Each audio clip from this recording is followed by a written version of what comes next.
अरदाने तब बूझन कीने, मुझे बतावह प्रभु पर बीने। उडगन इहा न दे सतको, हम कह जछ तज आए सो। वाहिगुरु जी का खालसा, वाहिगुरु जी की फतेह।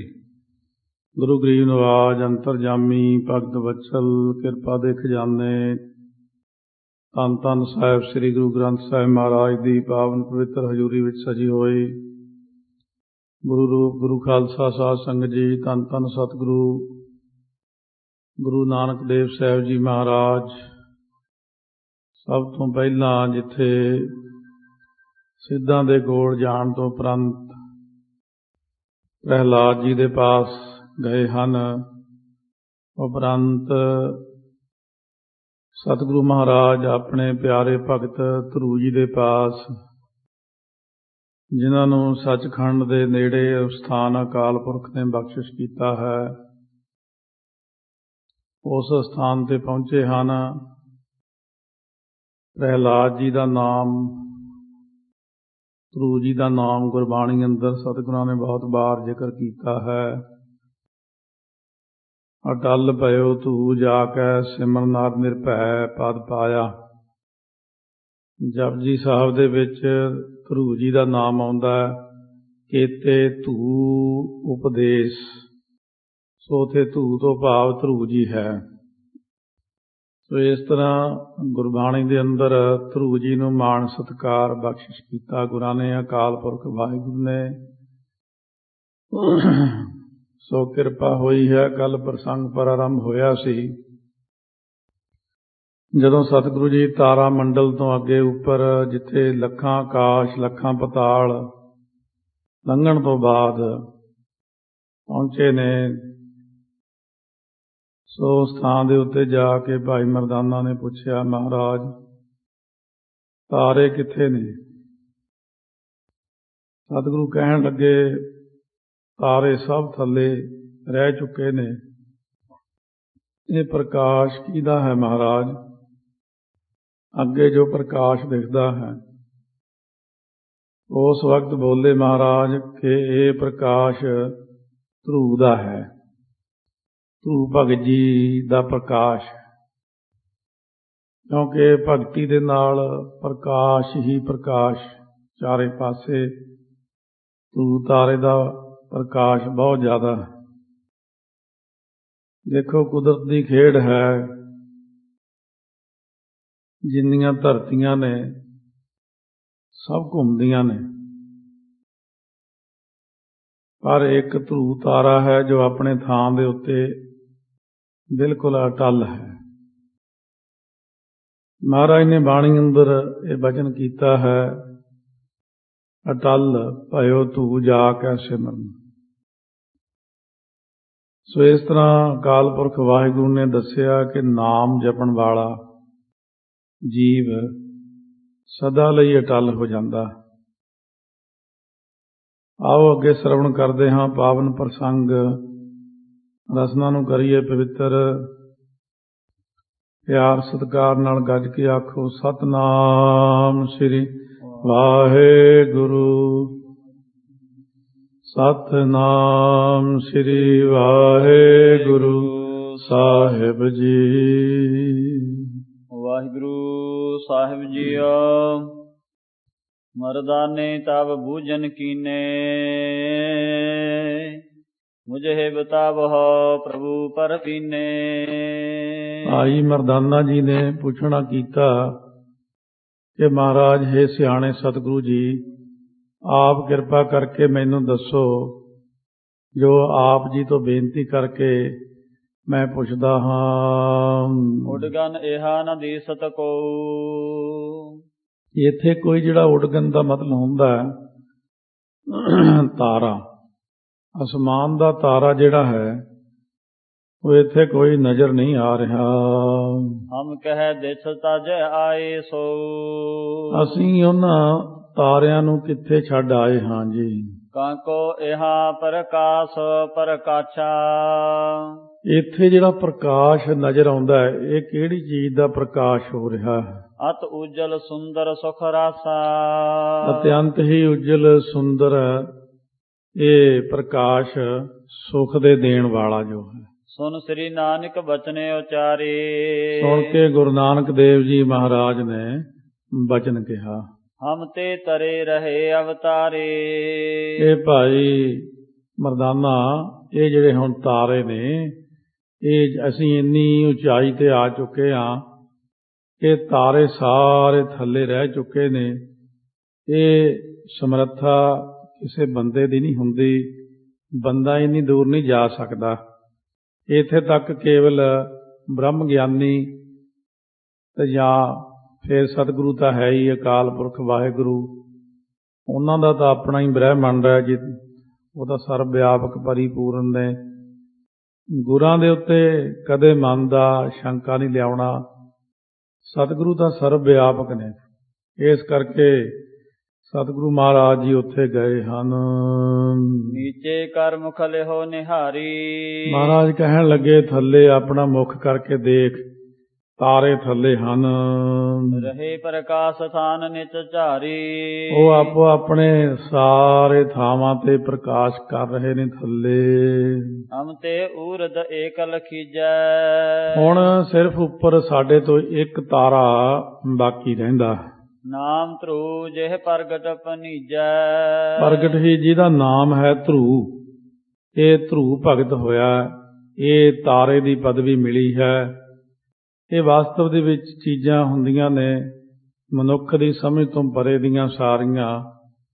ਆਮ ਤੌਰ ਤੇ ਇੱਕ ਚੀਜ਼ ਦੇਖਦੇ ਹੁੰਦੇ ਸੀ, ਕਹਿੰਦੇ ਕਿ ਉਹ ਬੱਚੇ ਨੂੰ ਧੀਰਜ ਦੇਣ ਵਾਸਤੇ ਕਹਿੰਦੇ ਹੁੰਦੇ ਸੀ ਵੀ ਮੇਰੇ ਪਿਤਾ ਜੀ ਹੁਣ ਕਿੱਥੇ ਜੀ, ਕਿਤੇ ਚੜ੍ਹਾਈ ਕਰ ਜਾਣਾ, ਛੋਟੇ ਨਿਆਣੇ ਦਾ ਪਿਤਾ। ਆਮ ਲੋਕਾਂ ਨੇ ਕਹਿਣਾ ਤੇਰਾ ਪਿਤਾ ਉਹਦੇ ਤਾਰਾ ਬਣ ਗਿਆ, ਜਾ ਕੇ ਬੱਚੇ ਦੀ ਉਧਰ ਧਿਆਨ ਲਾ ਦੇਣਾ, ਸਟਾਰ ਬਣ ਗਿਆ। ਇਸੇ ਤਰ੍ਹਾਂ ਹੋਰ ਵਾਸਤੇ ਵੀ ਅੱਖਰ ਵਰਤੇ ਜਾਂਦੇ ਸੀ। ਅਸੀਂ ਵੀ ਸੋਚਦੇ ਸੀ ਵੀ ਇਹ ਬੱਚੇ ਦਾ ਧਿਆਨ ਵਟਾਉਣ ਲਈ ਕਿਹਾ ਜਾਂਦਾ, ਪਰ ਚਲੋ ਆਮ ਮਨੁੱਖ ਨੂੰ ਤਾਂ ਪਰਮੇਸ਼ਰ ਉਸ ਪਦਵੀ ਤੇ ਨਹੀਂ ਦਿੰਦੇ ਹਨ। ਪਰ ਫਿਰ ਵੀ ਜਿਹੜੇ ਅਭਿਆਸੀ ਪੁਰਸ਼ ਨੇ, ਜਿਨ੍ਹਾਂ ਨੂੰ ਪ੍ਰਕਾਸ਼ ਹੋਇਆ ਵਿਆ, ਜਿਨ੍ਹਾਂ ਉੱਤੇ ਕਿਰਪਾ ਅਕਾਲ ਪੁਰਖ ਦੀ, ਉਹਨਾਂ ਨੇ ਮੈਨੂੰ ਦੱਸਿਆ ਸੀ ਕਿ ਜਿੰਨੇ ਤਾਰੇ ਨੇ ਇਹ ਸਾਰੇ ਹੀ ਰਿਸ਼ੀ ਮੁਨੀ ਨੇ, ਕਿਉਂਕਿ ਉਹਨਾਂ ਕੋਲ ਤੇ ਅਕਸਰ ਇਹ ਆ ਹੀ ਜਾਂਦੇ ਨੇ। ਇਹ ਬੜੀਆਂ ਉੱਚੀਆਂ ਖੇਡਾਂ ਨੇ। ਅਸਲ ਵਿੱਚ ਆਪਾਂ ਕਥਾ ਵਿੱਚ ਇਹਨੂੰ ਹਿੰਟ ਮਾਤਰ ਸੁਣਾ ਸਕਦੇ ਹਾਂ। ਆਮ ਬੰਦੇ ਦੀ ਅਸਲ ਬੁੱਧੀ ਤੋਂ, ਪਹੁੰਚ ਤੋਂ ਬਹੁਤ ਉੱਪਰਲੀਆਂ ਗੱਲਾਂ ਨੇ ਸਾਰੀਆਂ। ਇਹ ਆਪਾਂ ਦੇਖਦੇ ਕਿ ਉਹ ਤਾਰੇ ਦਾ ਨਾਂ ਵੀ ਧਰੂ ਰੱਖਿਆ ਤੇ ਧਰੂ ਭਗਤ ਵੀ ਹੋਇਆ। ਇੱਥੇ ਵੀ ਸਤਿਗੁਰੂ ਕਹਿ ਰਹੇ ਨੇ ਕਿ ਉਹ ਜੋ ਤਾਰਾ ਹੁਣ ਸਿਰਫ ਉੱਪਰ ਇਕੱਲਾ ਹੀ ਆ ਨਾ, ਸੱਚਖੰਡ ਦੇ ਨੇੜੇ ਕਹਿ ਲਓ, ਹੈ ਤਾਂ ਸੱਚਖੰਡ ਤੋਂ ਬਹੁਤ ਮੀਲਾਂ ਦੂਰ, ਪਰ ਇਹ ਸੱਚਖੰਡ ਦੇ ਕਹਿੰਦੇ ਨੇੜੇ ਹੈ। ਇਹ ਧਰੂ ਤਾਰਾ ਹੈ। ਤਾਕੋ ਇਹਾ ਪ੍ਰਕਾਸ਼ ਕਨੇਰੋ। ਉਹਦਾ ਬਈ ਮਰਦਾਨਾ ਇੱਥੇ ਬਹੁਤ ਜ਼ਿਆਦਾ ਪ੍ਰਕਾਸ਼ ਹੋ ਰਿਹਾ ਹੈ। ਲਘੂ ਵੈ ਤਪ ਜਿਨ ਕੀਨ ਵਡੇਰੋ। ਲਗ ਛੋਟੀ ਜੀ ਉਮਰ ਦੇ ਵਿੱਚ ਜਿਸ ਧਰੂ ਨੇ ਬਹੁਤ ਜ਼ਿਆਦਾ ਭਗਤੀ ਕੀਤੀ ਹੈ, ਸਭ ਤੇ ਉੱਚੋ ਅਵਚਲ ਰਾਜੂ। ਸਾਰਿਆਂ ਨਾਲੋਂ ਉੱਚਾ ਵੀ ਹੈ ਤੇ ਅਵਚਲ ਵੀ ਰਾਜ ਹੈ ਇਸ ਦਾ। ਸੰਜੋਤ ਸੋਭਾ ਰਹਿਓ ਬਿਰਾਜੂ। ਇਹ ਸਹਿਤ ਸੋਭਾ ਦੇ ਬਿਰਾਜਮਾਨ ਹੈ, ਇਹਦੇ ਨਾਲੋਂ ਉੱਪਰ ਹੋਰ ਕੋਈ ਨਹੀਂ ਹੈ। ਬੋਲਿਓ ਮਰਦਾਨਾ ਬੜ ਭਾਗੀ। ਭਾਈ ਮਰਦਾਨਾ ਜੀ ਵੱਡੀਆਂ ਭਾਗਾਂ ਵਾਲੇ ਉਸ ਵਕਤ ਬੋਲੇ ਮਹਾਰਾਜ ਨੂੰ, ਕਥਾ ਸੁਣਨ ਕੋ ਜਹ ਰੁਚ ਜਾਗੀ। ਹੁਣ ਪੁਰਾਣਾ ਸਮਾਂ ਸੀ, ਕਿਉਂਕਿ ਆਪਣੇ ਵਾਂਗੂ ਅੱਜ ਤਾਂ ਆਪਣੇ ਕੋਲ ਬੜੀਆਂ ਲਾਇਬ੍ਰੇਰੀਆਂ, ਬੜੀਆਂ ਪੁਸਤਕਾਂ, ਛਪੇ ਛਪਾਏ ਮਿਲਦੇ, ਲੋਕ ਪੜ੍ਹਦੇ ਵੀ ਨੇ। ਇਹ ਗੱਲ ਜੋ ਆਪਾਂ ਹੁਣ ਸ਼ਰਵਣ ਕਰ ਰਹੇ ਹਾਂ, ਇਹ ਅੱਜ ਤੋਂ ਲਗਭਗ 500 ਸਾਲ ਪਹਿਲਾਂ ਹੈ, ਜਦੋਂ ਕੋਈ ਕਿਤੇ ਪੁਸਤਕ ਨਹੀਂ ਸੀ ਹੁੰਦੀ। ਮੂੰਹੋਂ ਤੂੰ ਹੀ ਇੱਕ ਦੂਜੇ ਨੂੰ ਹੀ ਸਾਖੀਆਂ ਸੁਣਾਉਂਦੇ ਸਨ। ਭਾਈ ਮਰਦਾਨਾ ਕਹਿਣ ਲੱਗੇ, ਮਹਾਰਾਜ ਇਹਦੀ ਕੀ ਸਾਖੀ? ਅਸਲ ਵਿੱਚ ਅਸੀਂ ਤਾਂ ਸੁਣਿਆ ਹੀ ਆ ਵੀ ਧਰੂ ਤਾਰਾ ਹੈ, ਧਰੂ ਭਗਤ ਹੋਇਆ ਹੈ, ਪ੍ਰਹਿਲਾਦ ਹੋਇਆ ਹੈ, ਆਪ ਜੀ ਤਾਂ ਮਹਾਰਾਜ ਜੀ ਸਭ ਕੁਝ ਜਾਣਦੇ ਹੋ। ਆਪ ਜੀ ਮਿਹਰ ਕਰਕੇ ਫਿਰ ਮੈਨੂੰ ਇਹ ਸੁਣਾ ਦਿਓ ਵੀ ਧਰੂ ਨੇ ਕੀ ਕੀਤਾ, ਕਿਵੇਂ ਭਗਤੀ ਕੀਤੀ, ਕਿਵੇਂ ਪ੍ਰਾਪਤੀ ਹੋਈ, ਇਹ ਬਖਸ਼ਿਸ਼ ਕਰ ਦਿਓ ਜੀ।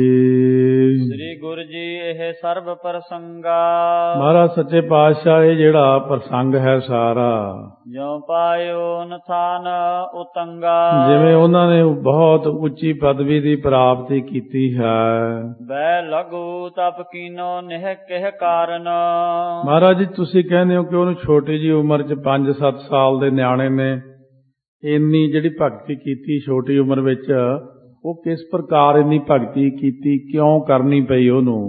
ਪ੍ਰਭੂ ਰਜਾਏ ਬਿਪਤਾ ਵੇਦਾਰਨ, ਸੋ ਪਰਮੇਸ਼ਰ ਜੀ ਨੂੰ ਆਪਣੀ ਜਿਹੜੀ ਬਿਪਤਾ ਪਈ ਹੋਈ ਸੀ ਉਸ ਬਿਪਤਾ ਨੂੰ ਦੂਰ ਕਰਨ ਹਿਤ ਉਹ ਕਿਸ ਪ੍ਰਕਾਰ ਉਹਨਾਂ ਨੇ ਭਗਤੀ ਕੀਤੀ ਹੈ, ਸੋ ਸਾ ਮੁਝ ਕੋ ਦੇਹੋ ਸੁਨਾਈ, ਉਹ ਕਿਰਪਾ ਕਰਕੇ ਮੈਨੂੰ ਆਪ ਜੀ ਸੁਣਾ ਦਿਓ ਜੀ। ਚਲਹੁ ਬਹੋਰਾ ਦੇਖਹਿ ਤਿਹ ਤਾਈ, ਮਹਾਰਾਜ ਜੀ ਫੇਰ ਆਪਾਂ ਉਸ ਨੂੰ ਚੱਲ ਕੇ ਦੇਖਾਂਗੇ। ਅਛ ਪ੍ਰਕਾਰ ਕੇ ਸੁਨ ਕਰ ਬੈਨਾ, ਇਸ ਤਰੀਕੇ ਦੇ ਬਚਨ ਜਿਹੜੇ ਸੁਣ ਕਰਕੇ ਬੋਲੇ ਸ੍ਰੀ ਨਾਨਕ ਗੁਣ ਐਨਾ, ਗੁਣਾਂ ਦੇ ਐਨਾ ਹੁੰਦਾ ਘਰ ਗੁਰੂ ਨਾਨਕ ਦੇਵ ਜੀ ਬੋਲੇ। ਸਕਲ ਧਰੁਵਾ ਕੋ ਸੁਨਹੁ ਪ੍ਰਸੰਗਾ, ਸੁਣ ਭਾਈ ਮਰਦਾਨਾ, ਧਰੂ ਦਾ ਸਾਰਾ ਪ੍ਰਸੰਗ ਤੈਨੂੰ ਸੁਣਾਉਂਦੇ ਹਾਂ।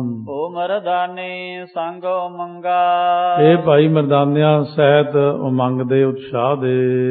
ਪੂਰਬ ਭਇਓ ਏਕ ਭੂਪਾਲਾ, ਪਹਿਲਾਂ ਇੱਕ ਭੂਪਾਲਾ ਹੁੰਦਾ ਰਾਜਾ, ਪਹਿਲਾਂ ਇੱਕ ਰਾਜਾ ਹੋਇਆ ਹੈ। ਸ਼ੰਭੂ ਮੋਨਾ ਜਿਹ ਨਾਮ ਵਿਸਾਲਾ, ਸੋ ਧਰੂ ਦੇ ਪਿਤਾ ਦਾ ਨਾਮ ਸੀ ਸ਼ੰਭੂ ਮੁਨ, ਜਿਹਦਾ ਨਾਮ ਸੀ। ਉਤੀ ਭਾਰਜਾ ਤਿਹ ਸਤਰੂਪਾ, ਉਹਦੇ ਜਿਹੜੀ ਭਾਰਜਾ ਤੋਂ ਭਾਵ ਇਸਤਰੀ ਸੀ ਉਹਦਾ ਨਾਮ ਸੀ ਸਤਰੂਪਾ। ਦਿਨ ਤੇ ਦਵੈ ਸੁਤ ਭਏ ਅਨੂਪਾ, ਉਹਨਾਂ ਤੋਂ 2 ਪੁੱਤਰ ਜਿਹੜੇ ਸੀ ਬੜੇ ਸੁੰਦਰ ਪੈਦਾ ਹੋਏ। ਪ੍ਰੈ ਵਰਤਾ ਏਕ ਵਿਦਤ ਜਗ ਮਾਹੀ, ਸੋ ਨਾਮ ਰਾਜੇ ਦਾ ਸੀ ਇਹ ਪ੍ਰਿਆਵਰਤ। ਇਹ ਪ੍ਰਿਆਵਰਤ ਇੱਕ ਫਿਰ ਜੱਗ ਦੇ ਵਿੱਚ ਰਾਜਾ ਪ੍ਰਗਟ ਹੋਇਆ।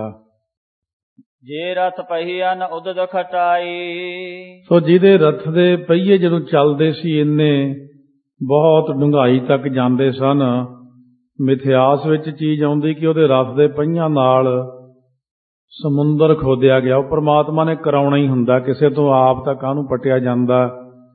ਸਮੁੰਦਰ ਬਣਾਉਣ ਲਈ ਮਹਾਰਾਜ ਜਿੱਦਾਂ ਮਰਜੀ ਇਹ ਧਰਤੀ ਦੇ ਉੱਤੇ ਬਹੁਤ ਕੁਝ ਕਰਵਾ ਸਕਦੇ ਹਨ। ਦੁਤੀਆ ਉਤਾਨ ਪਾਦ ਨਿਰਮਾਲਾ, ਦੂਸਰਾ ਜਿਹੜਾ ਸੀ ਉਹਨਾਂ ਦੇ ਅੱਗੇ ਉਤਾਨ ਪਾਦ, ਇਹ ਹੈ ਧਰੂ ਦਾ ਪਿਤਾ। ਉਤਾਨ ਪਾਦ ਜਿਹੜਾ ਸੀ ਰਾਜਾ ਹੋਇਆ, ਪਹਿਲਾਂ ਤਾਂ ਉਤਾਨ ਪਾਦ ਦਾ ਪ੍ਰਿਆਵਰਤ ਦਾ ਪਿਤਾ ਸੀ ਸ਼ੰਭੂ ਮੁਨ, ਉਹਨਾਂ ਦੀ ਮਾਤਾ ਸਤਰੂਪਾ।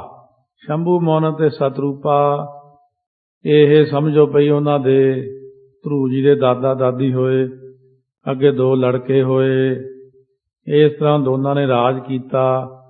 ਦੂਸਰਾ ਸੀ ਜਿਹੜਾ ਉਤਾਨ ਪਾਦ ਰਾਜਾ ਹੋਇਆ, ਹੂ ਕੋ ਕਰਹਿ ਰਾਜ ਵਿਸਾਲਾ, ਇਹ ਧਰਤੀ ਦੇ ਉੱਤੇ ਬੜਾ ਸੋਹਣਾ ਰਾਜ ਕਰਦੇ ਸਨ।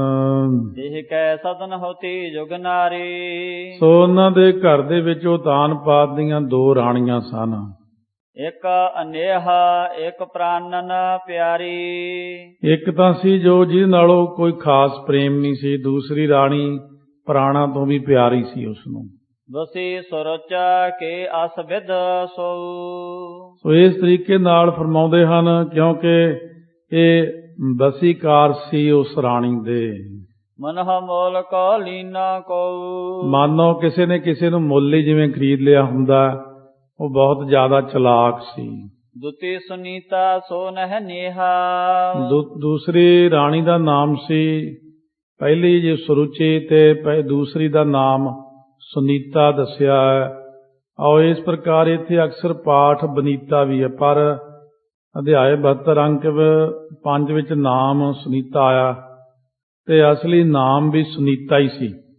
ਇਸ ਕਰਕੇ ਸੁਨੀਤਾ ਜਿਹੜੀ ਸੀ ਉਹ ਦੂਸਰੀ ਜਿਹੜੀ ਰਾਣੀ ਹੋਈ ਹੈ। ਪੁਰਾ ਧਰੁਵਾ ਪ੍ਰਗਟਿਓ ਜਿਹ ਗ੍ਰਹਾ, ਜਿਹੜੀ ਰਾਣੀ ਨੂੰ ਉਤਾਨ ਪਾਦ ਰਾਜਾ ਪਿਆਰ ਨਹੀਂ ਸੀ ਕਰਦਾ ਬਹੁਤਾ, ਉਹਦੇ ਘਰ ਪਹਿਲਾਂ ਪੁੱਤਰ ਪੈਦਾ ਹੋਇਆ ਧਰੁਵ। ਧਰੂ ਇਹਦਾ ਨਾਮ ਕਰਕੇ ਲੈਂਦੇ ਆ। ਸੁਨੀਤਾ ਦੇ ਘਰ ਧਰੂ ਪੈਦਾ ਹੋਇਆ ਸੀ। ਪੰਚ ਬਰਖ ਧਰੁਵਾ ਕੀ ਭੀ ਵੈਸਾ। ਜਦੋਂ ਧਰੂ ਦੀ ਉਮਰ 5 ਸਾਲ ਹੋ ਗਈ, ਇੱਕ ਦਿਨ ਗਇਓ ਤਾਤ ਜਹ ਵੈਸਾ। ਇੱਕ ਦਿਨ ਉਹ ਧਰੂ ਗਿਆ ਉੱਥੇ ਜਿੱਥੇ ਪਿਤਾ ਇਹਦਾ ਗੱਦੀ ਤੇ ਬੈਠਾ ਸੀ। ਸਹਿਤ ਦੁਲਾਰ ਅੰਕ ਕੇ ਮਾਹੀ। ਹੁਣ ਪਿਤਾ ਲਈ ਤਾਂ ਸਾਰੇ ਇੱਕੋ ਨਿਆਣੇ ਪਿਆਰੇ ਲੱਗਦੇ ਨੇ। ਬੜਾ ਸੋਹਣਾ ਸੀ, ਪਕੜ ਕੇ ਬੜੇ ਪਿਆਰ ਨਾਲ ਦੁਲਾਰ ਕਰਦਾ, ਗੋਦ ਵਿੱਚ ਬਿਠਾ ਲਿਆ। ਬੈਠਿਓ ਚਾਵਰ ਦੇ ਬਹੁ ਜਾਹੀ। ਬੈਠ ਗਿਆ ਜਾ ਕਰਕੇ ਧਰੂ ਬੜਾ ਸਿੱਧੇ ਸਾਦੇ ਮਨ ਵਾਲਾ, ਜਿਹਦੇ ਮਨ ਵਿੱਚ ਬੜਾ ਚਾਅ ਸੀ। ਤਬ ਤੇ ਕਾਲ ਬਿਮਾਤਾ ਆਈ। ਉਸ ਵਕਤ ਉਸ ਸਮੇਂ ਦੇ ਉੱਤੇ ਇਹਦੀ ਜਿਹੜੀ ਸੀ ਬਿਮਾਤਾ ਹੁੰਦੀ, ਮਤਰੇਈ ਮਾਂ, ਉਹ ਚੱਲ ਕੇ ਆਈ। ਦੇਖ ਸੌਤ ਸੋਤਾ ਰਿਸ ਉਪਜਾਈ। ਜਦੋਂ ਉਹਨੇ ਆਪਣੀ ਸੌਤ ਹੁੰਦੀ ਸਤੇਲੀ ਤੋਂ ਜਿਹੜੀ ਸੀਗੀ ਉਸ ਵਕਤ ਸਤੇਲਾ ਪੁੱਤਰ ਦੇਖਿਆ ਤਾਂ ਉਹਨੂੰ ਬੜਾ ਗੁੱਸਾ ਆਇਆ ਕਿ ਜੇ ਅੱਜ ਗੋਦੀ 'ਚ ਬੈਠਾ, ਪਿਓ ਨਾਲ ਪਿਆਰ ਪੈ ਗਿਆ, ਪਹਿਲਾਂ ਇਹਦੇ ਪੁੱਤਰ ਹੋ ਗਿਆ, ਇਹ ਕਿਤੇ ਰਾਜ ਹੀ ਨਾ ਦੇ ਦੇਵੇ ਇਹਨੂੰ। ਇਸ ਕਰਕੇ ਉਹਨੂੰ ਗੁੱਸਾ ਆ ਗਿਆ। ਕਰ ਗਹਿ ਬਲ ਸੌ ਦੀਨ ਉਠਾਈ। ਉਹਨੇ ਫੜ ਕੇ ਛੋਟੇ ਜਿਹੇ ਬੱਚੇ ਦੀ ਬਾਂਹ ਤੋਂ ਉਠਾਤਾ, ਖਿੱਚ ਕੇ ਉਹ ਮਾਰਿਆ ਬਾਹਰ ਨੂੰ। ਬਹੁ ਕਠੋਰ ਮੁਖ ਗਿਰਾ ਅਲਾਈ। ਆਪਣੇ ਮੂੰਹ ਦੇ ਵਿੱਚੋਂ ਬੜੀ ਕਠੋਰ ਜਿਹੜੀ ਵਾਕ ਕਹੇ ਇਸ ਤਰ੍ਹਾਂ, ਵੈਸਨ ਪਿਤ ਕੇ ਅੰਕ ਮਜਾਰਾ। ਵੀ ਜੇ ਤੂੰ ਆਪਣੇ ਪਿਤਾ ਦੀ ਗੋਦੀ ਦੇ ਵਿੱਚ ਬਹਿਣਾ ਚਾਹੁੰਦਾ ਹੈ, ਨਹਿ ਬਾਲਕ ਤੇਰੋ ਅਧਿਕਾਰਾ। ਇਹ ਬੱਚੇ ਤੇਰਾ ਅਧਿਕਾਰ ਨਹੀਂ ਹੈ ਇੱਥੇ ਬਹਿਣ ਦਾ। ਜੇ ਇਹ ਪਦ ਲੇਵਨ ਇਸ਼ ਤੇਰੇ। ਜੇ ਤੇਰੇ ਮਨ ਵਿੱਚ ਇੱਛਾ ਕਿ ਮੈਂ ਗੋਦੀ 'ਚ ਬੈਠਾ, ਕਰੋ ਕਠਨ ਜਪ ਤਾਪ ਕਨੇਰੇ। ਫੇਰ ਤੈਨੂੰ ਚਾਹੀਦਾ ਕਿ ਬਹੁਤ ਸਾਰੇ ਜਪ ਤਪ ਕਰਨੇ ਚਾਹੀਦੇ ਨੇ। ਬ੍ਰਤ ਸਾਧ ਪੁਨ ਨਿਜ ਤਨ ਤਿਆਗੀ। ਫੇਰ ਤੂੰ ਵਰਤ ਸਾਧ ਚੰਗੇ, ਫੇਰ ਸਰੀਰ ਛੱਡ ਦੇ ਆਪਣਾ। ਜਨਮ ਉਦਰ ਮਮ ਹੋ ਵਡ ਭਾਗੀ। ਤੂੰ ਫਿਰ ਮੇਰੇ ਸਰੀਰ ਤੋਂ ਜਨਮ ਲੈ ਫੇਰ ਤੂੰ, ਜੇ ਤੂੰ ਇੱਥੇ ਬਹਿਣਾ ਹੈ। ਤਬ ਤੋਹੇ ਚਿਤ ਰਾਜ ਕੋ ਲੈਣਾ। ਫੇਰ ਤੈਨੂੰ ਰਾਜ ਮਿਲ ਸਕਦਾ, ਵਰਨਾ ਤੈਨੂੰ ਮੈਂ ਗੋਦੀ 'ਚ ਨਹੀਂ ਬਹਿਣ ਦੇਣਾ ਇੱਥੇ। ਅਛ ਕਹੈ ਚਿਰਕੇ ਔਰ ਇਸ ਭਰ ਨੈਣਾ। ਇਸ ਤਰ੍ਹਾਂ ਸੋ ਬਹੁਤ ਜ਼ਿਆਦਾ ਜਦੋਂ ਝਿੜਕਿਆ ਤਾਂ ਗੁੱਸੇ ਵਿੱਚ ਆ ਕੇ ਤਾਂ ਧਰੂ ਜੀ ਦੀਆਂ ਅੱਖਾਂ ਵਿੱਚ ਪਾਣੀ ਆ ਗਿਆ। ਦੀਨ ਭਇਓ ਰੋਦਨ ਵਡ ਕੀਨਾ। ਬੜਾ ਦੀਨ ਹੋਇਆ ਵਿਚਾਰਾ ਤੇ ਉੱਚੀ ਉੱਚੀ ਰੋਣ ਲੱਗ ਪਿਆ। ਤੇ ਬਸ ਨਿਰਪਨ ਹੈ ਆਦਰ ਦੀਨਾ। ਹੁਣ ਰਾਜਾ ਉਸ ਇਸਤਰੀ ਦੇ ਅਧਿਕਾਰ ਸੀ, ਉਹਦੇ ਇਸ ਕਰਕੇ ਉਹਦੇ ਅੰਦਰ ਸੀਗਾ, ਰਾਜਾ ਅੰਡਰ ਹੋਣ ਕਰਕੇ ਉਹ ਨਹੀਂ ਬੱਚੇ ਨੂੰ ਕੁਝ ਕਹਿ ਸਕਿਆ, ਉਹਦੇ ਅਧੀਨਤਾ ਸੀ। ਇਸ ਕਰਕੇ ਉਹਨੇ ਧਰੂ ਨੂੰ ਕੁਛ ਨਹੀਂ ਕਿਹਾ। ਇਹ ਨਹੀਂ ਕਿਹਾ ਤੂੰ ਕਿਉਂ ਝਿੜਕਦੀਆਂ, ਕਿਉਂ ਮਾਰਦੀਆਂ। ਰਾਜਾ ਅੱਗਿਓਂ ਚੁੱਪ ਕਰ ਗਿਆ। ਇਹ ਕਮਜ਼ੋਰੀ ਸੀ ਉਸ ਵਿੱਚ। ਮੋਚਤ ਲੋਚਨ ਤੇ ਜਲ ਧਾਰਾ। ਅੱਖਾਂ ਦੇ ਵਿੱਚੋਂ ਪਾਣੀ ਵਗ ਤੁਰਿਆ। ਬਚਨ ਬਾਣ ਵਿਦ ਗਇਓ ਵਿਚਾਰਾ। ਇਹ ਜਿਹੜਾ ਬਚਨਾਂ ਦਾ ਬਾਣ ਸੀ ਧਰੂ ਜੀ ਦੇ ਹਿਕਲੇਜੇ 'ਚ ਜਾ ਵੱਜਿਆ। ਜਾਗਿਓ ਹਿਰਦੇ ਕ੍ਰੋਧ ਕਨੇਰਾ। ਮਨ ਦੇ ਅੰਦਰ ਬਹੁਤ ਜ਼ਿਆਦਾ ਕ੍ਰੋਧ ਆਇਆ। ਮਨਹੁ ਸਰਪ ਕਿਨ ਪਗ ਸੋ ਸ਼ੇਰਾ। ਮਾਨੋ ਕਿਸੇ ਨੇ ਸੱਪ ਦੀ ਪੂਛ ਤੇ ਜਿਵੇਂ ਪੈਰ ਰੱਖਤਾ ਉਹ ਤੜਫ ਜਾਂਦਾ, ਇਸ ਤਰ੍ਹਾਂ ਹੋ ਗਿਆ ਗੁੱਸੇ 'ਚ। ਹਰਕਤ ਅਦਰ ਲੇਤ ਵੱਡ ਸਵਾਸਾ।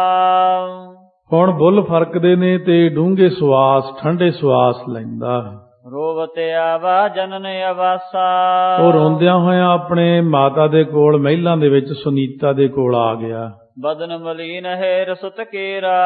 ਆਪਣੇ ਪੁੱਤਰ ਦਾ ਮੁਰਝਾਇਆ ਹੋਇਆ ਰੋਂਦਲ ਜਿਹਾ ਚਿਹਰਾ ਜਦੋਂ ਦੇਖਿਆ, ਭਈ ਦੁਖੀ ਕਰ ਸ਼ੋਕ ਕਨੇਰਾ। ਬਹੁਤ ਦੁਖੀ ਹੋਈ ਤੇ ਬਹੁਤ ਜ਼ਿਆਦਾ ਸੋਗ ਹੋਇਆ ਮਨ ਵਿੱਚ। ਅਪਰ ਨਰਨ ਤੇ ਸੁਨ ਸੁਧ ਸਾਰੀ। ਹੋਰ ਬੰਦਿਆਂ ਤੋਂ ਸੁਣ ਕਰਕੇ ਸਾਰੀ ਖਬਰ। ਰੁੱਧਤਾ ਦਰਗਨ ਤੇ ਅਛੁਨ ਡਾਰੀ। ਫਿਰ ਉਸ ਵਕਤ ਜਦੋਂ ਪਤਾ ਲੱਗਿਆ ਕਿ ਅੱਜ ਧਰੂ ਨਾਲ ਇਹ ਗੱਲ ਹੋਈ ਆ, ਅੱਖਾਂ ਵਿੱਚੋਂ ਉਹਦੇ ਵੀ ਪਾਣੀ ਆ ਗਿਆ ਔਰ ਰੋਣ ਲੱਗੀ। ਸਬਤ ਗੇਰਾ ਤੇ ਮਨ ਵਿਕਾਲ ਲਾਨੀ। ਉਹ ਇਸ ਕਰਕੇ ਸੌਂਕਣ ਦੀ ਜਿਹੜੀ ਬੋਲੀ ਹੋਈ ਸੀ ਉਹਦੇ ਨਾਲ ਮਨ ਬੜਾ ਖਰਾਬ ਹੋਇਆ ਵੀ ਤੂੰ ਪਹਿਲਾਂ ਭਗਤੀ ਕਰ, ਫਿਰ ਤੂੰ ਮਰ, ਫਿਰ ਤੂੰ ਮੇਰੇ ਜੰਮ ਆ ਕੇ ਫਿਰ ਤੂੰ ਇੱਥੇ ਬਹਿ ਸਕਦਾ। ਇਹ ਸੌਂਕਣ ਦੀ ਬੋਲੀ ਵੱਜ ਗਈ। ਲਤਾ ਖੇਦ ਕਰ ਜਨ ਕੁਮਲਾਨੀ। ਮਾਨੋ ਕਹਿੰਦੇ ਬਹੁਤ ਸੋਹਣੀ ਵੇਲ ਹੋਵੇ, ਜਿਵੇਂ ਉਹ ਕੁਮਲਾ ਜਾਵੇ, ਇਉਂ ਦੁੱਖ ਦੇ ਨਾਲ ਕੁਮਲਾ ਗਈ। ਬਦਨਾ ਬੁਝ ਬਹਾ ਕੀਨ ਮਲੀਨਾ।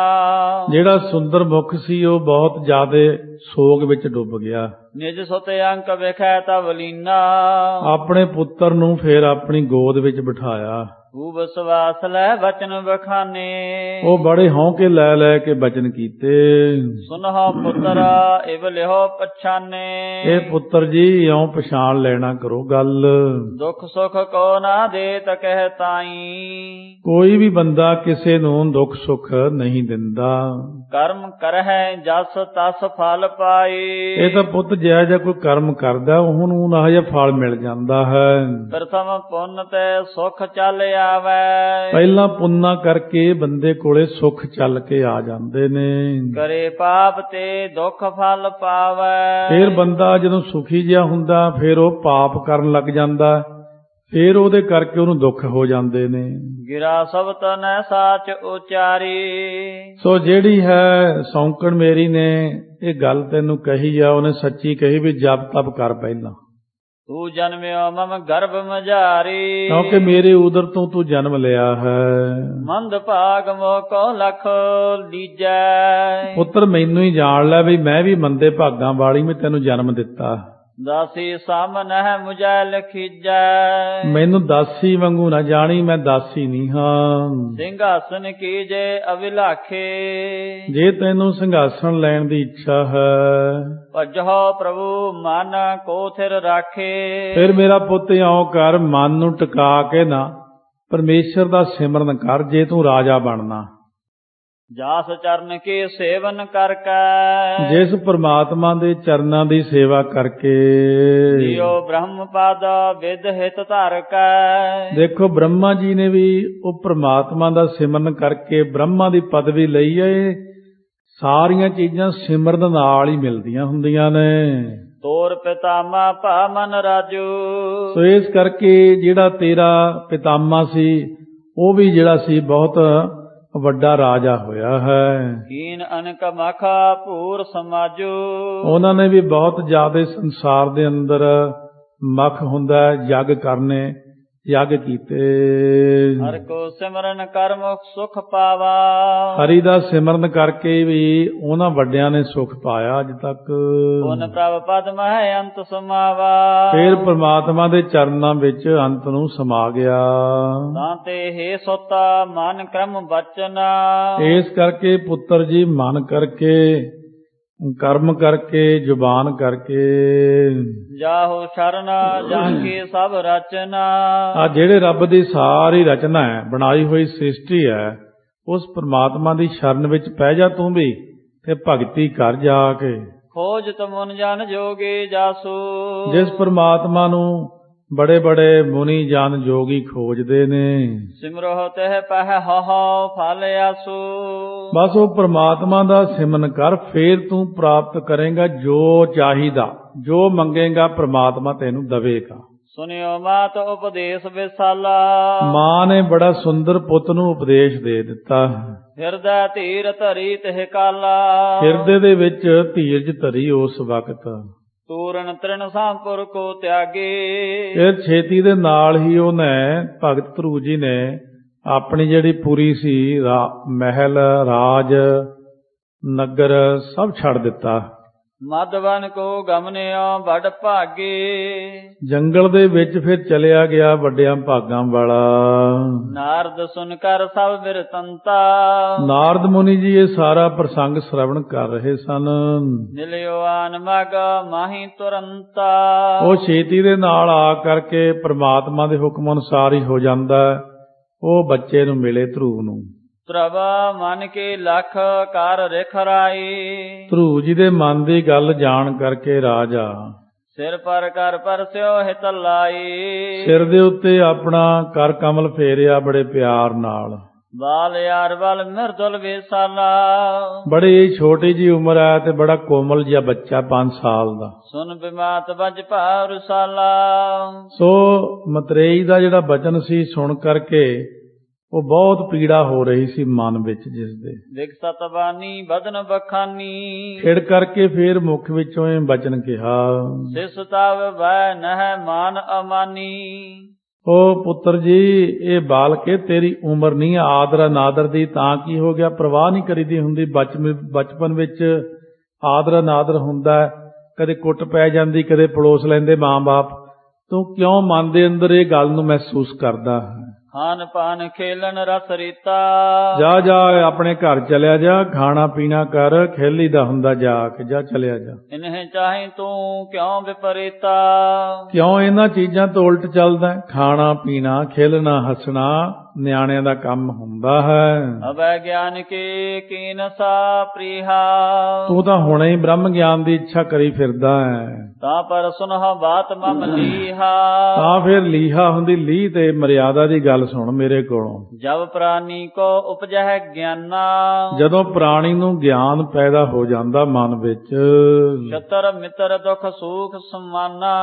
ਬੰਦੇ ਦੇ ਅੰਦਰ ਜਦੋਂ ਗਿਆਨ ਆ ਜਾਂਦਾ, ਉਹਨੂੰ ਨਾ ਤਾਂ ਦੁਸ਼ਮਣ, ਨਾ ਮਿੱਤਰ, ਨਾ ਦੁੱਖ, ਨਾ ਸੁੱਖ, ਇੱਕੋ ਜਿਹੀ ਲੱਗਦਾ ਸਾਰਾ ਕੁਝ। ਤੋ ਤਪ ਕਰਨ ਬਾਦ ਹੈ ਤੇਰਾ।